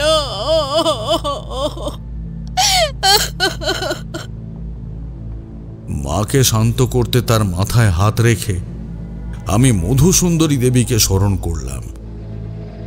মধুসুন্দরী দেবীর কৃপায় ধীরে ধীরে শান্ত হলেন মা। মা খানিক সুস্থ বোধ করলে আমি মায়ের কাছে সম্পূর্ণ ঘটনা জানতে চাইলাম। মা শান্ত স্বরে আমায় সব খুলে বললেন, তুই গ্রাম ছেড়ে চলে যাওয়ার কিছুদিন পরেই জমিদারের ছেলে নৃপেন পুতুলকে প্রেমের প্রস্তাব দেয়। তবে সেই প্রস্তাবে রাজি হয় না পুতুল। এরপর থেকেই ওই নৃপেন পুতুলকে উত্ত্যক্ত করতে শুরু করে। পথে ঘাটে পুতুলকে কুপ্রস্তাব দিতে থাকে ওই ছেলে। এই কথা জানাজানি হলে পুতুলকে গ্রাম ছাড়া করবে সেই হুমকিও সে দেয়। এভাবেই পেরোয় বেশ কয়েকটা মাস। অবশেষে পুতুলের ওপর ওই শয়তানের অত্যাচার এতটাই বেড়ে যায় যে পুতুল বাধ্য হয়ে আমাদের সবটা খুলে বলে। তৎক্ষণাৎ তোর পিতা জমিদার বাবুকে সব কথা জানায়। জমিদার বাবু সব জানলে বিষয়টা পাঁচকান করতে মানা করেন এবং পুতুলের কাছে নৃপেনকে ক্ষমা চাইতে বলেন। শয়তানটা ক্ষমাও চেয়ে নেয়। আর এর মাসখানেকের মধ্যেই গত হন জমিদার বাবু। নৃপেন জানায় ঘুমের মধ্যে হৃদযন্ত্র বিকল হয়ে মৃত্যু হয়েছে তার। জমিদার বাবুর শ্রাদ্ধ শান্তি শেষ হওয়ার পর নৃপেনই হয়ে ওঠে গ্রামের নতুন জমিদার। নৃপেনও তার পিতার মতো প্রজাবৎসল জমিদার হয়ে ওঠে। গ্রামবাসীর মুখে সদা লেগে থাকত নৃপেনের প্রশংসা। নৃপেন জমিদার হওয়ার প্রথম বছরে জমিদার বাড়িতে দুর্গাপুজো বন্ধ থাকে। তার পরের বছর জাঁকজমক করে আয়োজন করা হয় পুজোর। পুজোর দায়িত্বেও ছিলেন তোর পিতা। দশমীর দিন পুজো শেষে মায়ের যখন বিসর্জন ছিল, সেই বিসর্জনে গোটা গ্রাম উপস্থিত ছিল জানিস। তবে সেখানে গ্রামের বিধবা মহিলারা যায়নি। পুতুলও বাড়িতেই ছিল। শ্মশান দিঘিতে মায়ের বিসর্জন দিয়ে এসে গোটা গ্রাম জড়ো হয় জমিদার বাড়িতে। সেখানে তোর পিতা নিজের হাতে সকলকে মিষ্টি বিতরণ করেন। তারপর সেখানে গ্রামবাসীদের নৈশ ভোজের আয়োজন করা হয়। সন্ধ্যা পেরোলে তোর পিতা বাড়ি আসে পুতুলকে নিয়ে যাওয়ার জন্য, আর আমাকে বলে আসেন রান্নার দিকটা দেখে রাখতে। তবে তার সঙ্গে যে সেটাই আমার শেষ কথা হবে, তা যদি আমি আগে জানতাম রে, তাহলে আমিও সে রাতে তার সঙ্গে চলে আসতাম। সেদিন অনেক রাত পর্যন্ত পুতুলকে নিয়ে তিনি জমিদার বাড়িতে না ফেরায় আমি নৃপেনকে বিষয়টা জানাই। নৃপেন বাড়িতে লোক পাঠায়, কিন্তু বাড়িতেও পাওয়া যায় না তাদের। আর তারপরই গ্রামের মধ্যে খোঁজ শুরু হয়। পরের দিন ভোরের দিকে তোর পিতার নিথর দেহটা পাওয়া যায় জমিদার বাড়ির পিছনে পুকুরের শেষ দিকে ফাঁকা জমিটায়।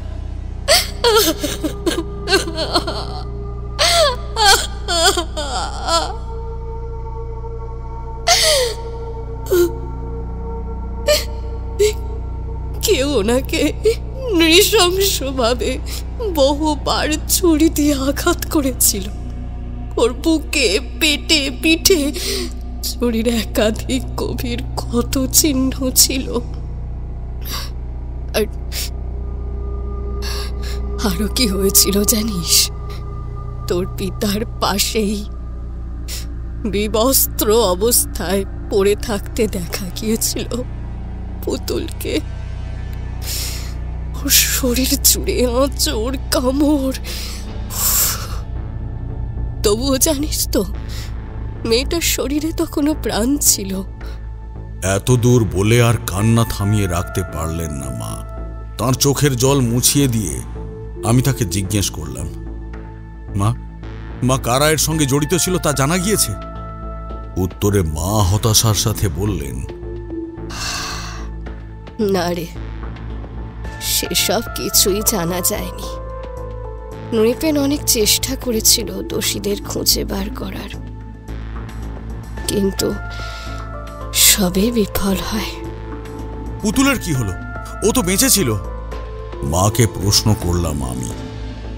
উত্তরে মা যা বললেন তা শুনে শিউরে উঠলাম আমি। মেয়েটা বোধহয় সেই রাতে মরে গেলেই ভালো হতো জানিস তো। তারপর তো ওকে সেখান থেকে নিয়ে আসা হলো জমিদার বাড়িতে। সেখানে ওর জ্ঞান ফেরা পর্যন্ত কেউ অপেক্ষা করল না রে। কথাগুলো বলেই ফের কাঁদতে শুরু করলেন মা। কেন, কি হয়েছিল? ফের প্রশ্ন করলাম আমি।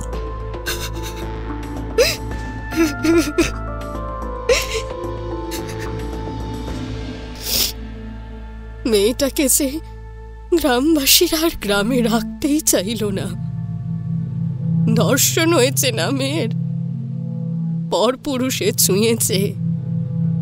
এরকম অপবিত্র মেয়েকে গ্রামে রাখা অমঙ্গলের বলে রায় দিলেন গ্রামের মাথারা। তাতে সায় দিল গ্রামের প্রায় সকলেই।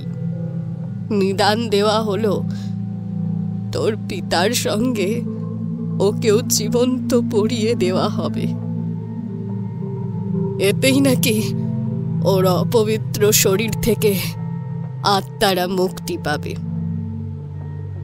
এই অপবিত্র শরীরে আর পবিত্র আত্মাকে বাঁধা থাকতে হবে না। জানিস বাবা, মেয়েটাকে বাঁচানোর অনেক চেষ্টা করেছিলাম আমি নৃপেনকে বারবার বলেছিলাম এটা ঠিক হচ্ছে না, এটা করো না। অন্তত ওর জ্ঞান ফেরা পর্যন্ত অপেক্ষা করতে বলেছিলাম ওর জ্ঞান ফেরা পর্যন্ত অপেক্ষা করলে সত্যটা জানা যাবে। তবে আমার কথা কেউ শুনল না। নৃপেনও এই রায়ের সঙ্গে একমত ছিল। ও আমাকে বলল, পুতুলের অপবিত্র শরীরে পবিত্র আত্মাকে বেঁধে রাখা ঠিক হবে না। পুতুলের জ্ঞান ফিরে আসলে ওরই কষ্ট হবে। তার থেকে এখনই শুদ্ধিকরণ ক্রিয়া সম্পন্ন করে ফেলা উচিত হবে। গ্রামের শ্মশানেই জীবন্ত জ্বালিয়ে দেওয়া হোক মেয়েটাকে। সব শুনে আমি স্তব্ধ হয়ে বসে রইলাম। এই গ্রামের মানুষগুলো যে এতটা নৃশংস হতে পারে তা আমি ভাবতেই পারিনি। গ্রামের এই অবস্থা হলো কি করে?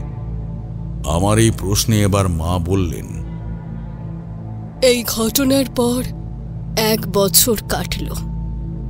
সবার মনেই এই ঘটনার প্রভাব আস্তে আস্তে আবছা হতে শুরু করেছিল। তবে 2 বছর আগে কৌশিকী অমাবস্যার দিন সকালে মায়ের মন্দিরে পুজোর আয়োজন করতে গিয়ে গ্রামবাসীরা দেখল মায়ের হাতের খড়গ ছুঁড়ে গিয়েছে। গ্রামবাসীদের মধ্যে এরকম ঘটনা অমঙ্গল বলে কানাঘুষো শুরু হলো। এই খবর কানে গেল নৃপেনের। তবে সে অবশ্য গোটা ঘটনাটাকেই কোনো ছিঁচকে চোরের কাজ বলে উড়িয়ে দিল। দেবী মায়ের জন্য নতুন খড়গোর ব্যবস্থা করলো সে। তবে আবার এক আশ্চর্যের ঘটনা ঘটল জানিস। রীতি মেনে গ্রামবাসীরা যখন মায়ের পুজোর জন্য 108 খরা জল ও 108টি পদ্ম ফুল আনতে শ্মশান দিঘিতে পৌঁছল, তখন সবাই অবাক হয়ে দেখল শ্মশান দিঘি জলশূন্য, 1 ফোঁটা জলও সেখানে নেই। দিঘির মাটি শুকিয়ে ফেটে গিয়েছে। আর এই ঘটনা এবার গ্রামবাসীদের মনের মধ্যে ভয়ের সঞ্চার করল। এই প্রথম মায়ের পুজোয় একের পর এক বাধা পড়ল। শ্মশান দিঘিকে গ্রামের সব থেকে পবিত্র বলে মনে করা হতো। পুজোর আগের দিনও গ্রামবাসীরা দেখেছে ওই দিঘি জলে টই টম্বুর আছে, তাতে পদ্মর কুঁড়িও ছিল। কিন্তু 1 রাতের মধ্যে এই দৃশ্য গ্রামবাসীদের মনে উত্তেজনা বাড়াতে লাগলো। সেবার জমিদার বাড়ির পুকুর থেকে জল আর পদ্ম এনে কোনো মতে মায়ের পুজো সম্পন্ন করা হলো। আর এরপর থেকেই শুকোতে শুরু করলো গ্রামের একটার পর একটা জলাশয়। শুধু কি জলাশয়, গাছপালাও মরতে শুরু করলো। গ্রাম থেকে বিদায় নিল পাখিরা। ক্ষেতের পর ক্ষেত ফসল নষ্ট হতে লাগলো। গ্রামবাসীদের মধ্যে ভয় ক্রমশ জাঁকিয়ে বসছে। অথচ নৃপেন সম্পূর্ণ বিষয়টিকে আবহাওয়ার তারতম্য বলে গুরুত্বই দিল না। এভাবেই আরো মাসখানেক কাটল। এলো দুর্গা পুজো। জমিদার বাড়িতে ফের ধুমধাম করে আয়োজন করা হলো পুজোর। তবে দুর্গা ষষ্ঠীর দিন সকাল থেকেই গ্রামে কোথা থেকে যেন উড়ে এলো শত শত কাক। সেদিন সকাল থেকে সারা রাত ওই গ্রাম জুড়ে চলল কাকেদের তারস্বরে চিৎকার। পরের দিন সকালবেলা নৃপেনের দেহ পাওয়া গেল দুর্গা দালানের সামনে।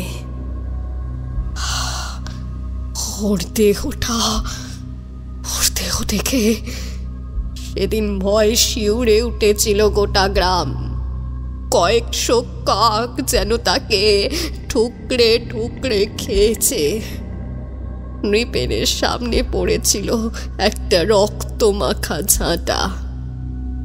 আর তারপর থেকেই গ্রামে শুরু হলো দুর্গা পুজোর রক্তলীলা। মানে আরো মৃত্যু হয়েছে? উত্তেজিত কণ্ঠে মাকে প্রশ্ন করলাম আমি। উত্তরে মা বললেন, এ তো সবে শুরু রে, সবে শুরু। নৃপেনের মৃত্যুর পর পুজো বন্ধ হয়ে গেল, তবে মৃত্যুলীলা বন্ধ হলো না। অষ্টমীর দিন সকালবেলা গ্রামের হলধর বাবুর দেহ দুর্গা দালানের সামনে থেকে ঝুলতে দেখা গেল। গ্রামবাসীরা তো দারুণ ভয় পেয়ে গেল। অষ্টমীর দিন সন্ধ্যা হতে না হতেই সকলে দরজা এঁটে ঘরে ঢুকে পড়ল। তবে নবমীর দিন সকালে দুর্গা দালানের সামনে থেকে মিলল আরেকটি মৃতদেহ। এবার নৃপতি বাবু। তার মাথাটা পড়েছিল দেহ থেকে প্রায় 4-5 হাত দূরে। মাথা ও দেহের মাঝখানে পড়েছিল একটা খড়গ। এবার গ্রামে ভয়ের বাতাস বইতে শুরু করলো। নবমীর দিন মানুষ ঘরে ঢুকলো সূর্যের আলো থাকতেই। দশমীর দিন সকালে মানুষ কৌতূহলী হয়ে হাজির হলো জমিদার বাড়ির দুর্গা দালানের সামনে। সেদিন মিলল ব্রজেন বাবুর দেহটাকে কেউ মাঝখান থেকে 2 ভাগ করে দিয়েছে। দেহের একাধিক জায়গা থেকে খুপলে খেয়েছে মাংস। একাদশীর দিন সকালেও জমিদার বাড়ির দুর্গা দালান থেকে মিলল মৃতদেহ। এবার সদানন্দবাবু। ভারী কিছু দিয়ে থেঁতলে দেয়া হয়েছিল তার মাথা। রক্তে কিলুতে মাখামাখি হয়ে উঠল দুর্গা দালান। তার সামনে পড়েছিল একটা রক্ত মাখা মুগুর। এভাবেই সেবারের পুজোটা কোনোভাবে কাটল। তবে পুজো কাটতেই আর কারোর মৃতদেহ পাওয়া গেল না। গ্রামের আবহাওয়া ধীরে ধীরে স্বাভাবিক হতে লাগলো।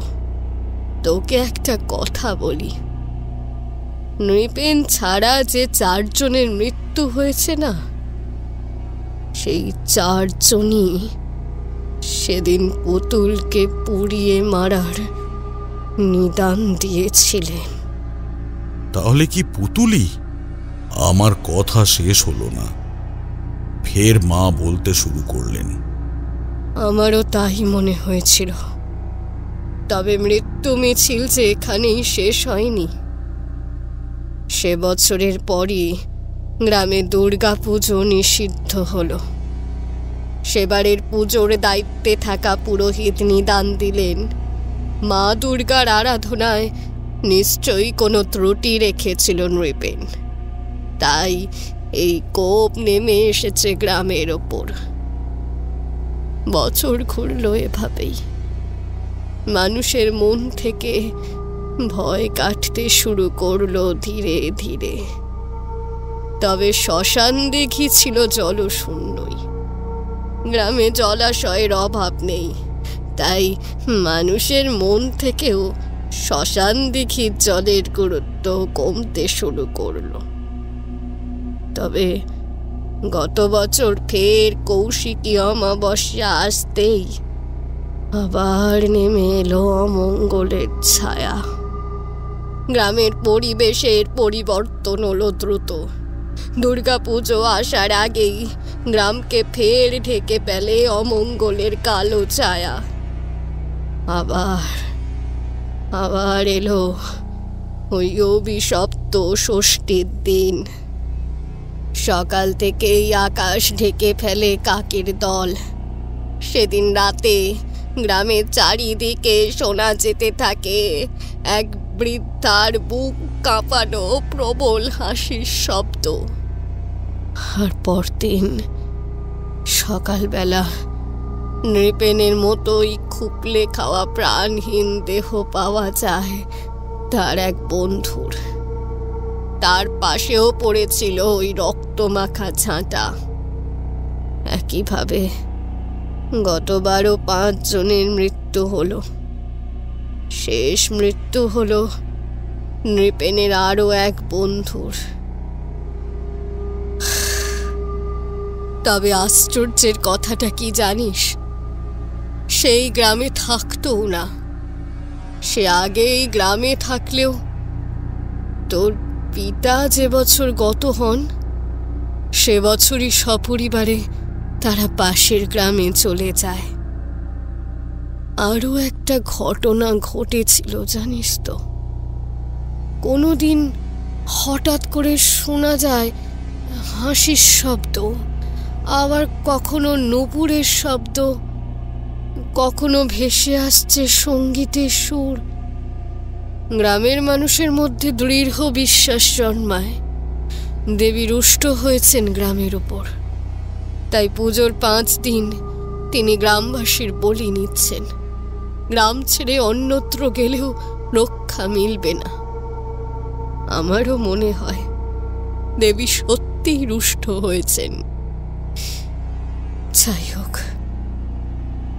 এবছরটা তুই এখানে আছিস।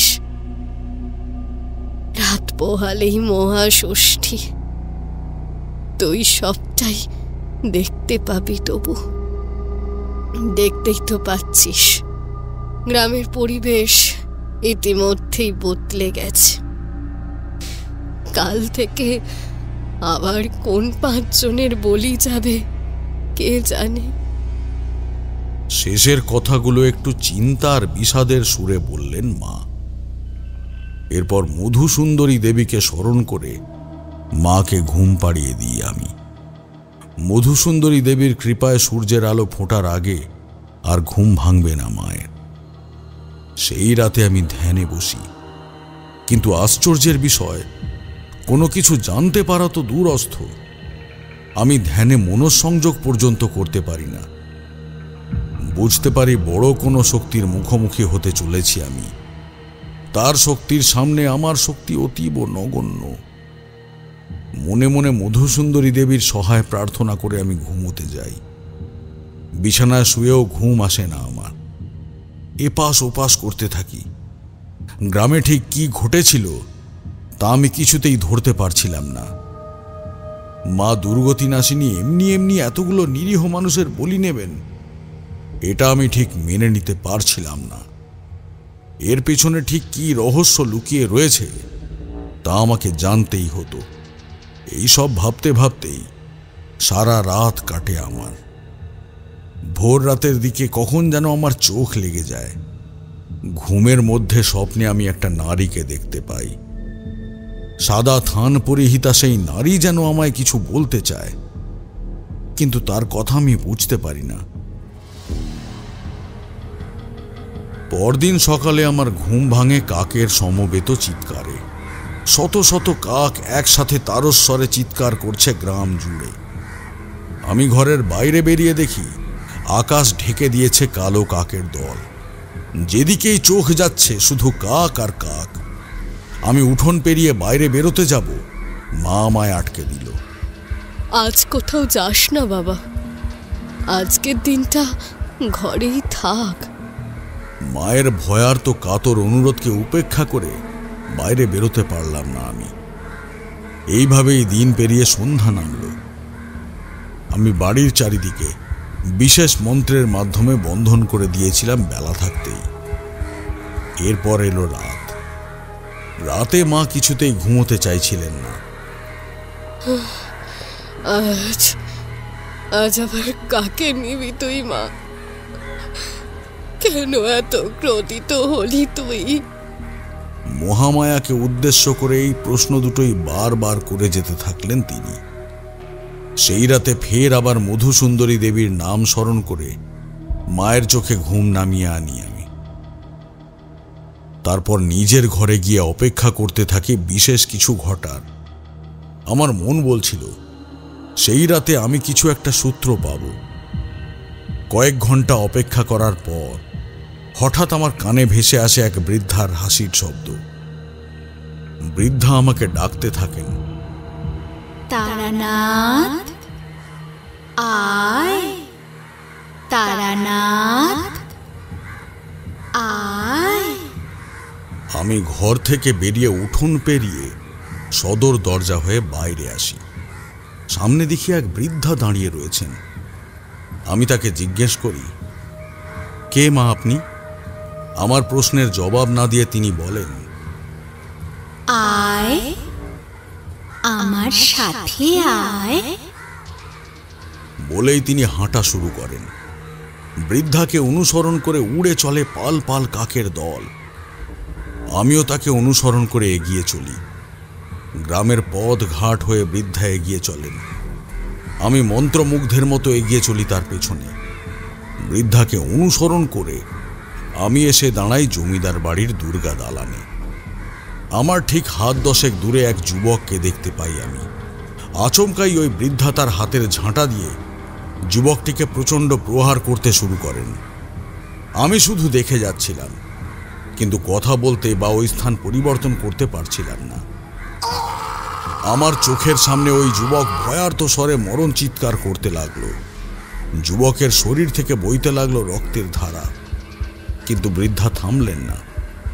প্রচণ্ড প্রহারে একসময় যুবকটি মাটিতে লুটিয়ে পড়ল। তারপরেই তার ওপর ঝাঁপিয়ে পড়ে কাকের দল ছিঁড়ে খেতে লাগলো তার শরীরের মাংস। যুবকের প্রচণ্ড চিৎকারের সঙ্গে এবার যোগ হলো বৃদ্ধার অট্টহাসি। এমনিতেই আমার সহন ক্ষমতা খুবই বেশি, তবে সেদিন আমি ওই দৃশ্যের সামনে জ্ঞান হারালাম। মায়ের ডাকে আমার জ্ঞান ফিরল। ওঠ তারানাথ, ওঠ বাবা, ওঠ, তাড়াতাড়ি ওঠ। নিয়েছে রে, নিয়েছে। কাল রাতে মা আবার একটার বলি নিয়েছে। মা যে নিজের মানসিক সহ্য ক্ষমতা হারাচ্ছেন তা বুঝতে পারলাম আমি। মন্ত্র পড়ে এক গ্লাস জল মায়ের হাতে দিলাম। জল পান করে কিছুটা ধাতস্থ হলেন মা। কাল রাতের ঘটনা আমি মাকে কিছুই বললাম না। মাকে রেখে আমি গেলাম জমিদার বাড়ির দুর্গা দালানে। সেখানে গিয়ে জানতে পারলাম ওই যুবকের নাম চিরঞ্জীব। সে নৃপেনের সবচেয়ে প্রিয় মিত্র ছিল। আমি দুর্গা দালান থেকে বেরিয়ে জমিদার বাড়ির আশপাশটা ঘুরে দেখলাম। জমিদার বাড়ির পেছনের পুকুরটাও দেখলাম। পুকুরটা কমপক্ষে 1 বিঘা জমির ওপর রয়েছে, যদিও এখন সম্পূর্ণ শুকিয়ে কাঠ হয়ে পড়ে রয়েছে। আমি পুকুরের চারপাশে ঘুরে দেখলাম কিছু সূত্র পাওয়ার আশায়, কিন্তু আশ্চর্যের বিষয়, গ্রামে প্রবেশের পর থেকেই আমার শক্তি একেবারেই ক্ষীণ হয়ে আসে। আমার ওপর কেউ যেন সর্বদা নজর রেখে চলেছে। আমি সম্পূর্ণই তার নিয়ন্ত্রণাধীন হয়ে রয়েছি। তার ইচ্ছার বাইরে গিয়ে আমি কিছুই করতে পারছিলাম না।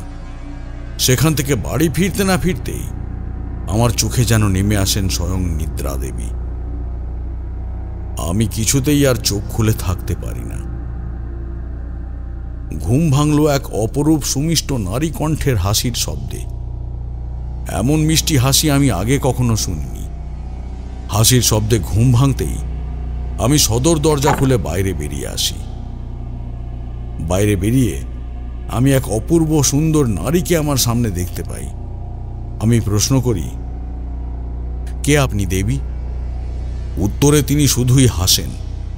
তিনি ইশারায় আমায় তাকে অনুসরণ করার নির্দেশ দেন। তারপরেই তিনি হাঁটতে শুরু করেন। আমিও সেই নারীকে অনুসরণ করে হাঁটতে শুরু করি। আমার নাকে এসে ধাক্কা দিতে থাকে শত শত সুগন্ধি ফুলের সুবাস।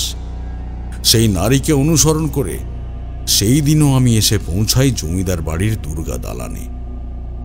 আবারও আমার সামনে শুরু হয় মৃত্যুর নৃশংস খেলা, আর আমি নিরুপায় হয়ে শুধুই নীরব দর্শকের ভূমিকা পালন করি। তবে এবারে আমার সামনের জনকে আমি চিনতে পারি। এ ছিল নৃপেনের খাস লাঠিয়াল। নৃপেন যখন আমায় গ্রাম ঘোরালো তখন ওরই দায়িত্ব ছিল আমাদের পাহারার। এবার আমার সামনে সেই অপরূপা সুন্দরী নারী গলায় ফাঁস এঁটে ঝুলিয়ে দিল লেঠেলকে। আমার চোখের সামনে ছটফট করতে করতে প্রাণ বেরিয়ে গেল লেঠেলের। আমার কানে এলো শুধু লেঠেলের গোঙানির শব্দ। এরপর ফের একবার আমি জ্ঞান হারালাম। এবার আমার জ্ঞান ফিরে এলো একেবারে অষ্টমীর রাতে। পাশে মাকে দেখলাম গভীর নিদ্রায় নিদ্রিত। বাইরে থেকে ভেসে আসছে পায়ের নূপুরের শব্দ। ফের একবার সদরের দরজা খুলে বাইরে বেরিয়ে এলাম আমি। এবারে আমি সামনে কাউকেই দেখতে পেলাম না। এবার আমার সামনে দাঁড়িয়ে ছিল একটি শেয়াল। তবে হঠাৎ আমার কানে ফের ভেসে আসতে লাগলো নূপুরের আওয়াজ। সেই আওয়াজ আমার থেকে ক্রমশ দূরে যেতে থাকলো। আওয়াজকে অনুসরণ করে এগিয়ে যেতে থাকলো শেয়ালটিও। আমি শেয়ালটিকে অনুসরণ করতে শুরু করলাম। শেয়ালটি দুর্গা দালানের সামনে এসে আমার চোখের সামনেই হাওয়ায় মিলিয়ে গেল। আমি আরও এক নারকীয় হত্যালীলা দেখার জন্য নিজেকে প্রস্তুত করতে শুরু করলাম। এবার আমার সামনে আমি এক মধ্যবয়স্ক সাহেবকে দেখতে পেলাম।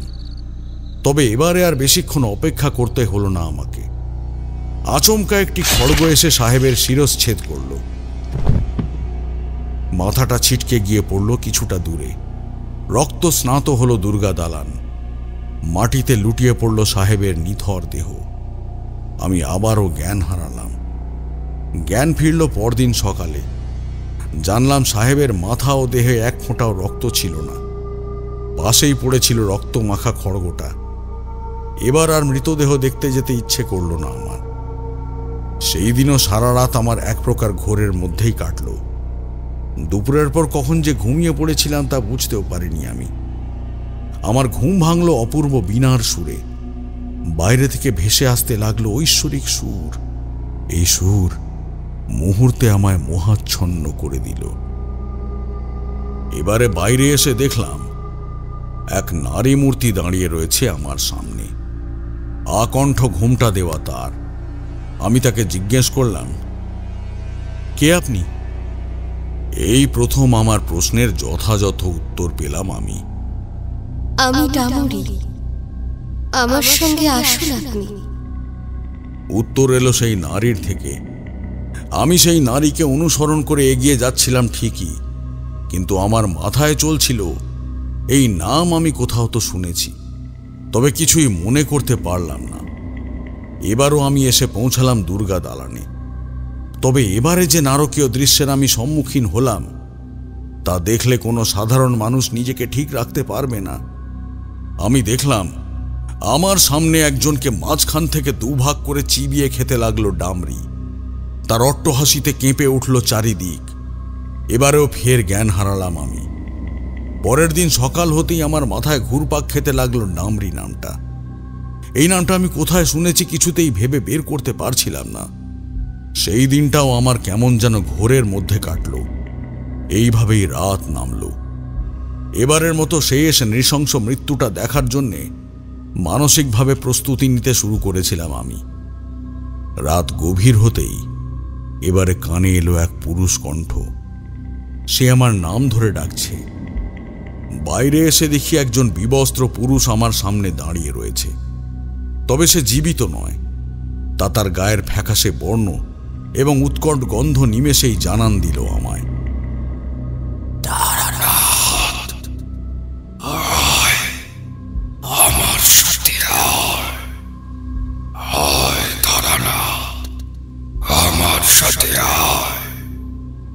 বলে সে এবার সেই একই পথে এগিয়ে চলল।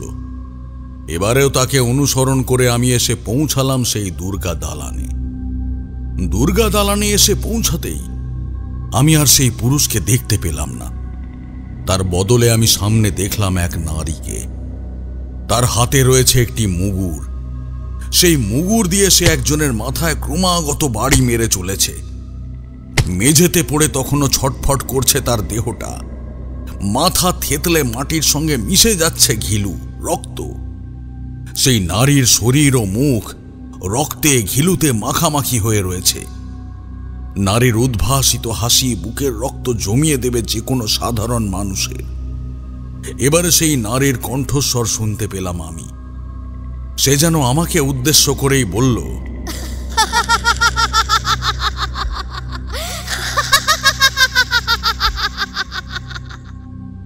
আবার আসবো আমি, আবার আসবো, একজনকেও আমি ছাড়বো না,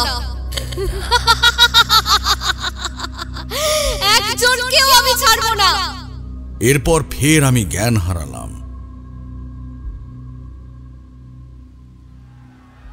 জ্ঞান ফিরল অনেক মানুষের জটলার শব্দে।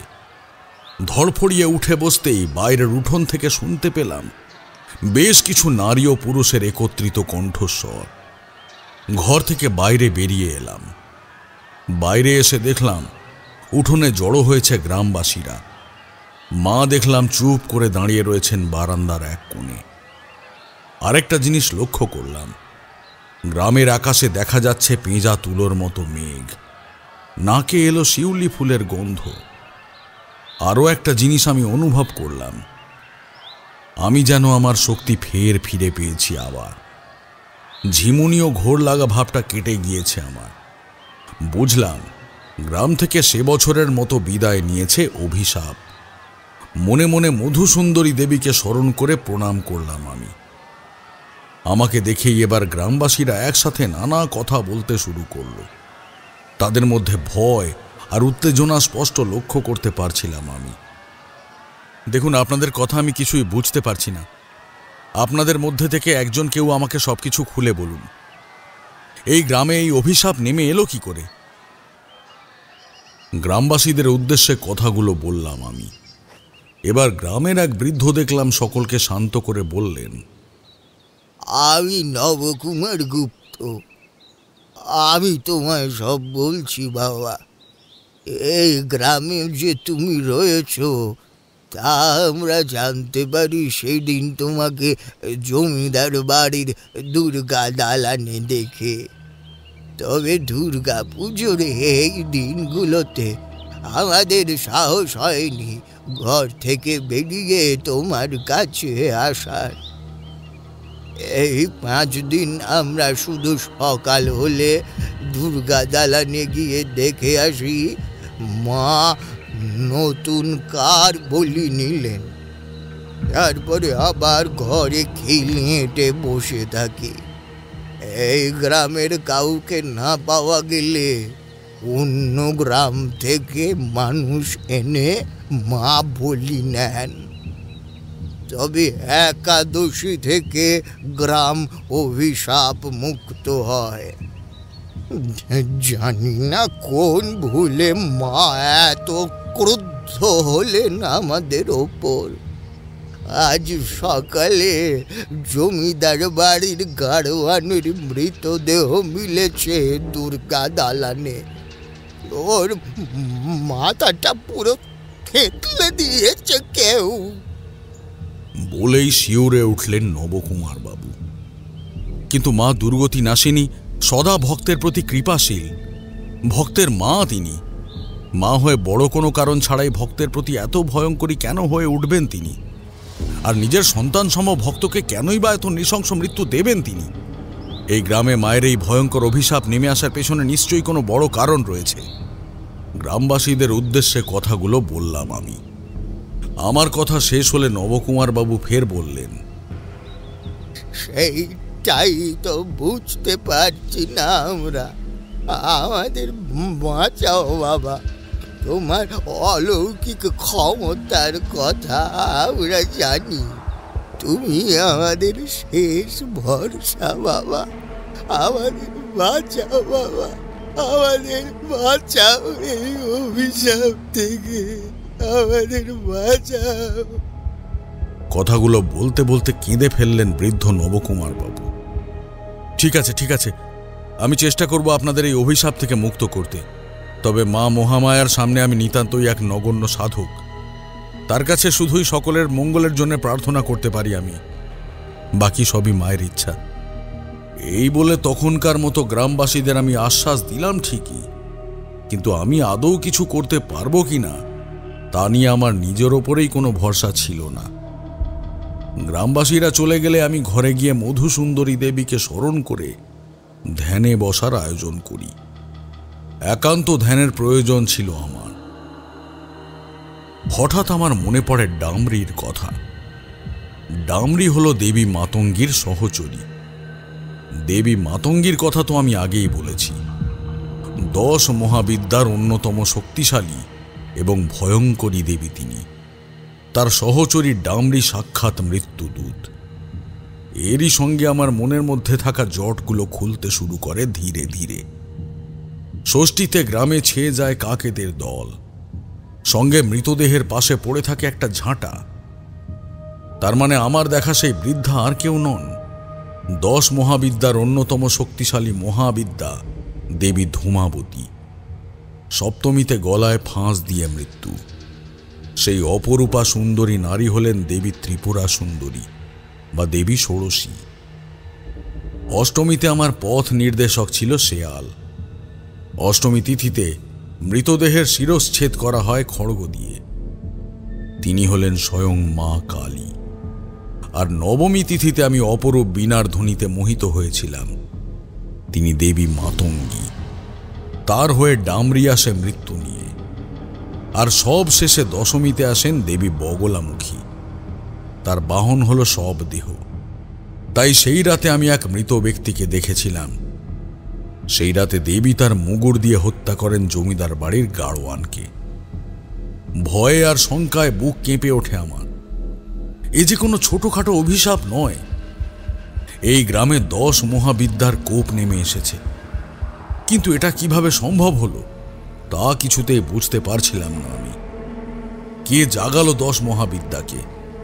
তাও নির্দিষ্ট কোনো এক দেবী নন। 10 মহাবিদ্যার 5 দেবী মৃত্যুরূপে নেমে এসেছেন এই পদ্মপুকুর গ্রামে। এত শক্তিশালী সাধক কে আছেন এখানে? গ্রামের এই বিপদের পেছনে কে রয়েছে তা জানতে মধুসুন্দরী দেবীকে স্মরণ করে ধ্যানমগ্ন হই আমি। ধ্যানমগ্ন অবস্থায় মাতু পাগলিকে দেখতে পাই আমি। তিনি বলছেন, কাউকে ছাড়বে না, ও বদলাও নেবে।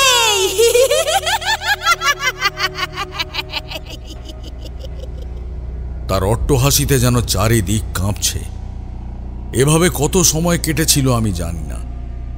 আমার ধ্যান ভঙ্গ হলো এক নারী কণ্ঠে। তারানাথ, আমি এসেছি। চোখ খুলে আমি দেখতে পাই সামনে দাঁড়িয়ে রয়েছেন মধুসুন্দরী দেবী। আমায় মার্গদর্শন করান দেবী। দেবীর উদ্দেশ্যে আমি প্রার্থনা করে তাকে নতমস্তকে প্রণাম জানাই। আয় আমার সঙ্গে, তুই তোর প্রশ্নের উত্তর পেয়ে যাবি। কথাগুলো বলে ঘর থেকে বেরিয়ে যান দেবী। তাকে অনুসরণ করে বাইরে বেরিয়ে দেখি রাত তখন বেশ গভীর। একাদশীর চাঁদ মধ্য গগনে পৌঁছেছে।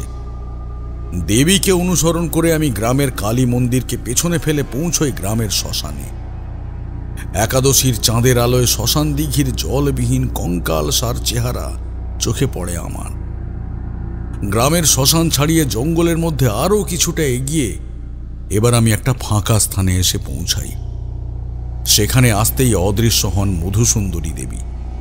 আর ঠিক তারপরেই আমি বুঝতে পারি আমি আবার সম্পূর্ণ শক্তিহীন হয়ে পড়েছি। সেই ফাঁকা স্থানের ঠিক মাঝখানে আমি একটা কুটির দেখতে পাই। কুটিরের মধ্যে ক্ষীণ আলো দেখতে পাই আমি। কুটিরের দিকে এগিয়ে যাই। কুটিরের সামনে পৌঁছতেই আমি দেখি ভেতরে কোনো পুজো চলছে। আমার দিকে পেছন ফিরে বসে গুরুগম্ভীর স্বরে মন্ত্র পাঠ করছেন এক সাধিকা। সেই মন্ত্র আমার অজানা ছিল না। সেই মন্ত্র ছিল 10 মহাবিদ্যার মন্ত্র। সাধিকার পরনে ছিল সাদা থান। সাধিকার এক মাথা ঘন খোলা চুল কোমর ছাড়িয়ে মাটিতে লুটোচ্ছে। আমার উপস্থিতি টের পেয়েই হয়তো আচমকাই মন্ত্রপাঠ থামান তিনি। তিনি মন্ত্রপাঠ থামালে আমি তাকে প্রশ্ন করি, কে আপনি? আমার প্রশ্নে উঠে দাঁড়ান তিনি। তারপরে ঘুরে দাঁড়ান আমার দিকে। সেই মুহূর্তে এত ভয়ঙ্কর কিছু দেখার জন্য প্রস্তুত ছিলাম না আমি। সাধিকার মুখ বিভৎসভাবে পোড়া, তার গলায় বিশাল ক্ষত চিহ্ন, সেখান থেকে রক্তের সরু ধারা তার সাদা থান বেয়ে নেমে যাচ্ছে। তবে এবার আমাকে অবাক করে দিয়ে সেই সাধিকা বললেন, তুমি এলে দাদা? আমি কিছুটা হতবাক হয়ে তাকে ফের জিজ্ঞাসা করলাম, কে আপনি? আমার কথা শুনে সাধিকা যেন মনে আঘাত পেলেন। তিনি বললেন, আমায় চিনতে পারছো না দাদা? তুমি যে আমায় কথা দিয়েছিলে ফিরে আসার। আমি পুতুল গো দাদা। আমি অবাক হয়ে জিজ্ঞেস করলাম, পুতুল? পুতুল তুই বেঁচে আছিস বোন? তোর এই অবস্থা কারা করলো? আমি তাদের ছাড়ব না। আমার একের পর এক প্রশ্নের উত্তরে শুধু বিষণ্ণতার হাসি হাসল পুতুল। এরপরেই উল্লাসিত হাসিতে ফেটে পড়ল সে। হাসতে হাসতে সে বলল, বদলা তোমায় নিতে হবে না দাদা, বদলা নেবেন আমার মা দুর্গা। কথাগুলো বলেই এবার শান্ত স্বরে পুতুল আমাকে বলল, এসো দাদা, আমার পাশে এসে বসো, আমি তোমায় সব বলছি। আমি পুতুলের পাশে গিয়ে বসলাম। দেখতে পেলাম পুতুলের সামনে রয়েছে দেবী দুর্গার মূর্তি। তবে এই ধরনের দেবী মূর্তি আমি আগে কখনো দেখিনি। দেবী দাঁড়িয়ে রয়েছেন পদ্মের ওপর। দেবীর অস্ত্রেও রয়েছে ভিন্নতা। দেবীর 10 হাতে রয়েছে যথাক্রমে খড়গ, শঙ্খ, অভয় মুদ্রা, পাশ, ত্রিশূল, কাটারি, মুগুর, বীণা, পদ্ম এবং ঝাঁটা। দেবীর বাম পাশে রয়েছে মহিষাসুর। মহিষাসুরের বুকে সোজা বিঁধেছে দেবীর ত্রিশূল। দেবী মূর্তির ঠিক সামনে অঙ্কিত রয়েছে 10 মহাবিদ্যার যন্ত্র। বুঝলাম, এই দেবী মূর্তিতেই একত্রে 10 মহাবিদ্যার রূপ ফুটিয়ে তোলা হয়েছে। এবার আর পুতুলকে কয়েকটা প্রশ্ন না জিজ্ঞেস করে থাকতে পারলাম না আমি বললাম, তার মানে তুই 10 মহাবিদ্যাকে জাগিয়ে তুলেছিস? তুই 10 মহাবিদ্যার মতো এত গূঢ় তন্ত্র সাধনার বিষয়ে জানলি কি করে? আমার প্রশ্নের উত্তরে ফের বিষণ্ণতা ভরা হাসি হেসে পুতুল বলল, আমি জাগিয়ে তুলেছি 10 মহাবিদ্যাকে। 10 মহাবিদ্যার 10 দেবী এই পদ্মপুকুর গ্রামে নেমে আসে কৌশিকী অমাবস্যার পর। দশমীর শেষ রাতে ফের এই গ্রাম ছেড়ে ফিরে যান তারা। 10 মহাবিদ্যার 10 দেবীর কোপেই কৌশিকী অমাবস্যার পর থেকে গ্রামে নেমে আসবে অশুভ ছায়া। এরপর দুর্গা ষষ্ঠী থেকে দশমী পর্যন্ত চলে অসুর নিধনের পালা। এই 3 বছরে আমারও কর্তা বাবার মৃত্যুর বদলা নিয়েছে আমার মা দুর্গা। পুতুলের কথায় আমি চমকে উঠলাম। তোর মৃত্যু? তবে আমার কথা শেষ না করতে দিয়েই পুতুল বলে, হ্যাঁ দাদা, সেই রাতে আমাকে ধর্ষণ করে ওই নৃপেন ও তার বন্ধুরা। কর্তা বাবা বাধা দিতে গেলেও তাকেও হত্যা করে ওরা। তুমি গ্রাম ছেড়ে যাওয়ার পরপরই নৃপেন আমায় কুপ্রস্তাব দিতে শুরু করে। দীর্ঘদিন এভাবে চলার পর আমি সবকিছু জানাই কর্তা বাবাকে। তিনি সব জানান জমিদার বাবুকে। জমিদার বাবু সব জানতে পেরে নৃপেনকে দিয়ে আমার কাছে পা ধরে ক্ষমা চাওয়ান। আর তারপরই জমিদার বাবুর মৃত্যু হয়। সে বছর জমিদার বাড়িতে পুজো হয় না। তার ঠিক পরের বছর ফের পুজোর আয়োজন করা হয় জমিদার বাড়িতে। পুজো শেষে দশমীর দিন প্রতিমা বিসর্জনের জন্য প্রত্যেক বছরের মতো সে বছরেও গোটা গ্রাম জড়ো হয়েছিল শ্মশান দিঘির সামনে। ঢাক কাসর বাজিয়ে জমিদার বাড়ির প্রতিমা নিরঞ্জন চলছিল। গ্রামের ঘরগুলোতে শুধু পড়েছিল পোড়ামুখী বিধবাগুলো। শুভ কাজে যে তাদের যাওয়া বারণ। পুতুলের গলায় বিষণ্ণতা যেন আরো একটু বাড়ল। এবার একটু থেমে পুতুল আবার বলে উঠল, কর্তা বাবা বলেছিল রাতে এসে আমাকে জমিদার বাড়িতে নিয়ে যাবেন। সেখানেই প্রত্যেকবার দশমীর রাতে নৈশভোজের আয়োজন করা হয়। সেই মতো আমি অপেক্ষা করছিলাম। ঠিক সন্ধ্যা কিছুটা পেরিয়েছে, সদর দরজায় বেশ কয়েকটা টোকা পড়ল। আমি ভাবলাম কর্তা বাবা এসেছেন। দরজা খুলতেই দেখি সামনে দাঁড়িয়ে আছেন নৃপেন। তার ঠিক পাশেই দাঁড়িয়ে রয়েছেন এক সাহিব। এছাড়াও রয়েছে নৃপেনের খাস লেঠেল। মুহূর্তের মধ্যে নৃপেন আমার মুখ চেপে ধরল। লেঠেল আমায় কাঁধে তুলে গাড়ির ভেতর ছুঁড়ে ফেলে দিল। সাহেব আমার হাত পা বাঁধল। আমি প্রাণপণে নিজেকে বাঁচানোর চেষ্টা করছিলাম, কিন্তু নেকড়েগুলোর সঙ্গে আমি পেরে উঠিনি। ততক্ষণে গাড়োয়ান গাড়ি ছুটিয়ে দিয়েছিল। কিছু দূর যেতেই সামনে কর্তা বাবাকে দেখতে পেয়ে কোনো মতে নিজের মুখটা ছাড়িয়ে চিৎকার করে উঠি আমি। তবে মুহূর্তে নৃপেন আবার শক্ত করে আমার মুখ চেপে ধরে। আমায় নিয়ে ওরা পৌঁছলো জমিদার বাড়ির পিছনে যে পুকুরটি রয়েছে তার শেষ প্রান্তের ফাঁকা জমিটায়। দেখলাম সেখানে দাঁড়িয়ে রয়েছে আরো কয়েকজন। গাড়ি ওখানে পৌঁছাতেই তারা জোর করে আমাকে গাড়ি থেকে নামালো। গাড়ি থেকে নামলো সাহেব ও নৃপেনও। গাড়িতে শুধু রইল ওই লেঠেল, তাকে নিয়েই সেখান থেকে চলে গেল গাড়ি। তারপর এক এক করে 9টা নেকড়ের দল ছিঁড়ে খেলো আমাকে।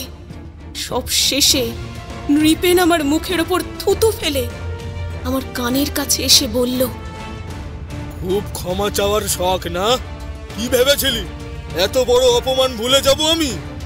নিজের বাপকে ছাড়িনি, আর তোকে কি করে ছাড়তাম?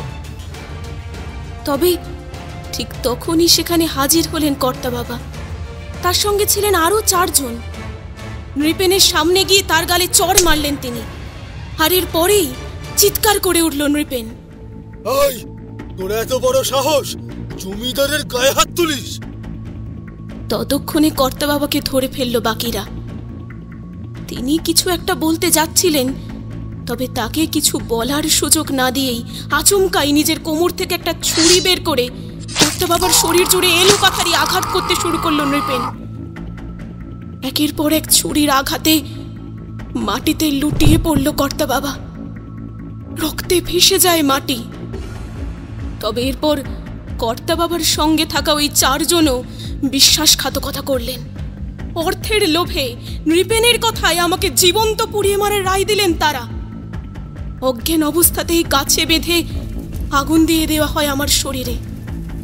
আগুনের তাপে জ্ঞান ফিরলে প্রবল যন্ত্রণায় চিৎকার করতে শুরু করি আমি। চিৎকার শুরু করতেই লেঠেল আমার মাথায় লাঠি দিয়ে সজোরে আঘাত করে। মাটিতে লুটিয়ে পড়ি আমি। তারপর আমার মৃত্যু হয়েছে ভেবে তারা চলে যায় সেখান থেকে। তারপর কি হলো? এবার প্রশ্ন করি আমি। ফের বলতে শুরু করে পুতুল। তারা ধরেই নিয়েছিল আমার মৃত্যু হয়েছে, কিন্তু মা দুর্গার কৃপায় আমার হাতের বাঁধন ছিঁড়ে যায় আগুনের তাপে। আমি ঝাঁপ দিই শ্মশান দিঘির জলে। তারপর আমার আর কিছু মনে নেই। জ্ঞান যখন ফেরে তখন দেখি আমি শ্মশান দিঘির ধারে কর্তা বাবার চিতার সামনে পড়ে রয়েছি। শরীরে তীব্র জ্বালা করছে। তখনই আমি কর্তা বাবার চিতার ছাই কপালে মেখে প্রতিজ্ঞা করি প্রতিশোধ নেওয়ার। তোমাকে আমি পূর্বে বলিনি, আমার স্বামীর তন্ত্র সাধনায় উৎসাহ ছিল। তিনি গোপনে তন্ত্র সাধনার বেশ কিছু গূঢ় শক্তি আয়ত্ত করেছিলেন। তিনি জীবিত থাকাকালীন আমায় শরীরের পোড়া স্থানের জ্বালা নিবারণের উপায় বলে দিয়েছিলেন। পরের কয়েকটা দিন স্বামীর বলা উপায় অনুসরণ করে আমি কিছুটা সুস্থ হই। তিনি আমায় 10 মহাবিদ্যার বিষয়েও বলেছিলেন। তিনি আমায় শিখিয়েছিলেন 10 মহাবিদ্যার শক্তি আয়ত্তে আনার নিয়ম, মন্ত্রপাঠ পদ্ধতি ও যন্ত্র অঙ্কন কৌশল। 10 মহাবিদ্যার চর্চা করতে গিয়েই প্রাণ হারিয়েছিলেন তিনি। খানিকটা সুস্থ হতেই স্থির করি 10 মহাবিদ্যার সাধনা করব আমি। মা মরতে থাকাকালীন আমার ওপর হওয়াই নৃশংসতার বদলা আমি মায়েরই অভিশাপ রূপে নামিয়ে আনব এই গ্রামে। সংকল্প স্থির করে শ্মশান দিঘির মাটি দিয়ে আমি নির্মাণ করি এই দুর্গা মূর্তি। মায়ের হাতে আমি 10 মহাবিদ্যার 10 অস্ত্র প্রদান করি। তারপর এই শ্মশান ভূমিতে 10 মহাবিদ্যার যন্ত্র এঁকে আমি সাধনা শুরু করি। এই স্থান হচ্ছে পদ্মপুকুর গ্রামের আদি শ্মশান ভূমি। শুভ নয়, সম্পূর্ণ অশুভ রূপে প্রতিশোধের মনস্কামনায় 10 মহাবিদ্যাকে ডাকতে শুরু করি আমি। তবে সাধনা শুরুর বেশ কয়েক মাস পরেও আমি সাধনায় সফল হচ্ছিলাম না। এরই মধ্যে আমার শরীরে পচন ধরতে শুরু করে। আমি বুঝতে পারি এই সাধনা শেষ করতে পারবো না আমি। অবশেষে মায়ের ওপর ক্ষোভ জন্মায় আমার। যে মুহূর্তে দেবী পক্ষে এক নারীর সঙ্গে ঘটাই নৃশংস অত্যাচারের কোনো বিচার হয় না, সেই মুহূর্তে বেঁচে থাকার সামান্য ইচ্ছাটুকু আর থাকে না আমার। কৌশিকী অমাবস্যার আগের রাতে গ্রামের দেবী মন্দির থেকে মায়ের হাতের খড়গ নিয়ে আসি আমি। অমাবস্যার দিন সকাল থেকে ধ্যানে বসি। সন্ধ্যা হলে দেবী মায়ের পুজো করে মায়ের কাছে নিজের সমস্ত ক্ষোভ উগরে দিই আমি। আমার সঙ্গে ঘটা নৃশংসতার প্রতিশোধের দাবি আমি মায়ের কাছে রাখি। তারপরেই মায়ের কাছে আত্মাহুতি দিই আমি। আমার রক্তে ভিজে যায় মায়ের শরীর। তার মানে আত্মবলিদানে তুষ্ট হয়ে একই সঙ্গে মায়ের 10 রূপ জেগে উঠেছে, আর যার জন্যই গ্রামে নেমে এসেছে এই করাল কোপ। মুহূর্তে সবটা বুঝতে পেরে পুতুলের উদ্দেশ্যে কথাগুলো আমি বলি।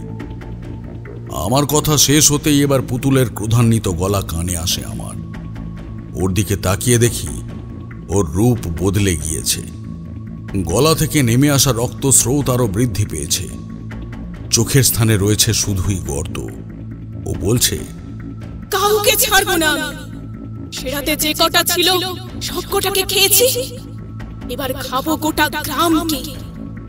কেউ সেদিন দাঁড়ায়নি আমার পাশে, জীবন তো জ্বালিয়ে দিল আমায়। ওরা চাইলে আটকাতে পারত, কিন্তু কেউ এলো না। এবার ওদের পালা। আসবে আমার দুর্গা, খাবে এক এক করে সব কটাকে।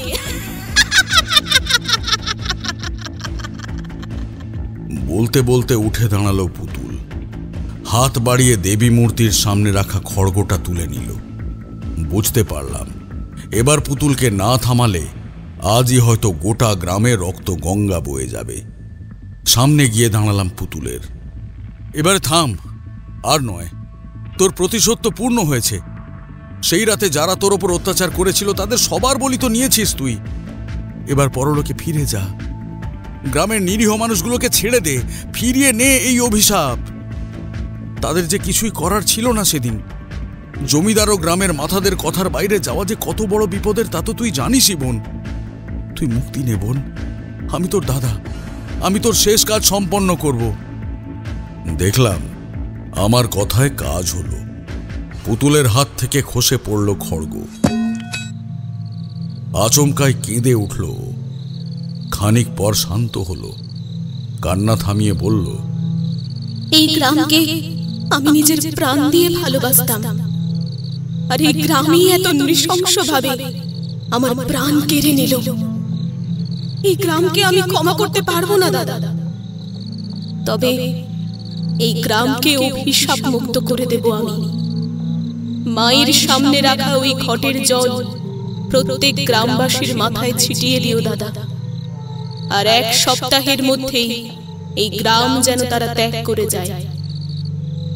পদ্মপুকুর গ্রামের অস্তিত্ব আর থাকবে না।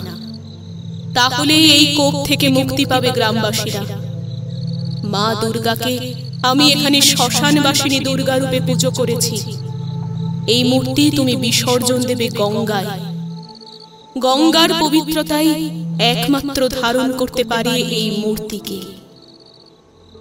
কথাগুলো বলে আমার পা স্পর্শ করল পুতুল। তারপরেই মিলিয়ে গেল পরলোকের পথে। গ্রামে ফিরতে ফিরতে সূর্য পূর্ব আকাশে উঁকি মেরেছে। পাখিদের কলরব ভেসে আসছে কানে, নাকে আসছে শিউলিয়ার ছাতিমের গন্ধ। গ্রামে ফিরে গ্রামবাসীদের মাথায় সেই পবিত্র জল ছিটিয়ে দিয়ে আমি এক সপ্তাহের মধ্যেই ওই গ্রাম ছেড়ে অন্যত্র বাসস্থান গড়ে গ্রামবাসীরা। মাকে নিয়ে আমি চলে যাই কাশী ধামে। সেখানেই পবিত্র গঙ্গার বুকে বিসর্জন দিই সেই দেবী মূর্তিকে। সেখানেই আরো 5 বছর বেঁচে ছিলেন মা। মায়ের মৃত্যুর পর গয়ায় গিয়ে একসঙ্গে পিতা, মা আর পুতুলের পিণ্ডদান করি আমি।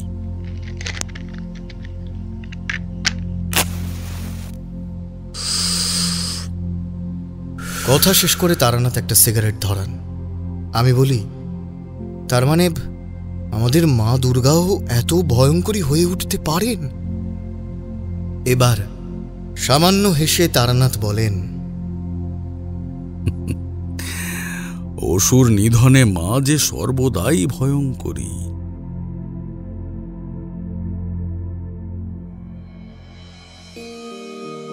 শুনছিলেন শারদীয়ার উৎসবে আমাদের বিশেষ নিবেদন, অনিকেত পাল দেবনাথের কলমে শ্মশান দুর্গা। বিভিন্ন চরিত্রে অমিত, জ্যোতির্ময়, অয়ন্তিকা, সুরজিতা, সোমা, সৌরভ এবং ঋতম। সমগ্র গল্পটির কণ্ঠ অভিনয় নির্মাণ করেছে ঋতুরা স্টুডিও। সমগ্র গল্পটির কণ্ঠ সম্পাদনা, ধ্বনি সম্পাদনা এবং আবহ সম্পাদনা করেছে 62 APS স্টুডিও। গল্পটি শুনে ভালো লাগলে অবশ্যই আমাদের চ্যানেলটি সাবস্ক্রাইব করে বেল আইকন প্রেস করে রাখবেন এবং অবশ্যই গল্পটি শুনে আপনার কেমন লাগলো আপনার মূল্যবান মতামত আমাদের কমেন্ট বক্সে জানাতে ভুলবেন না।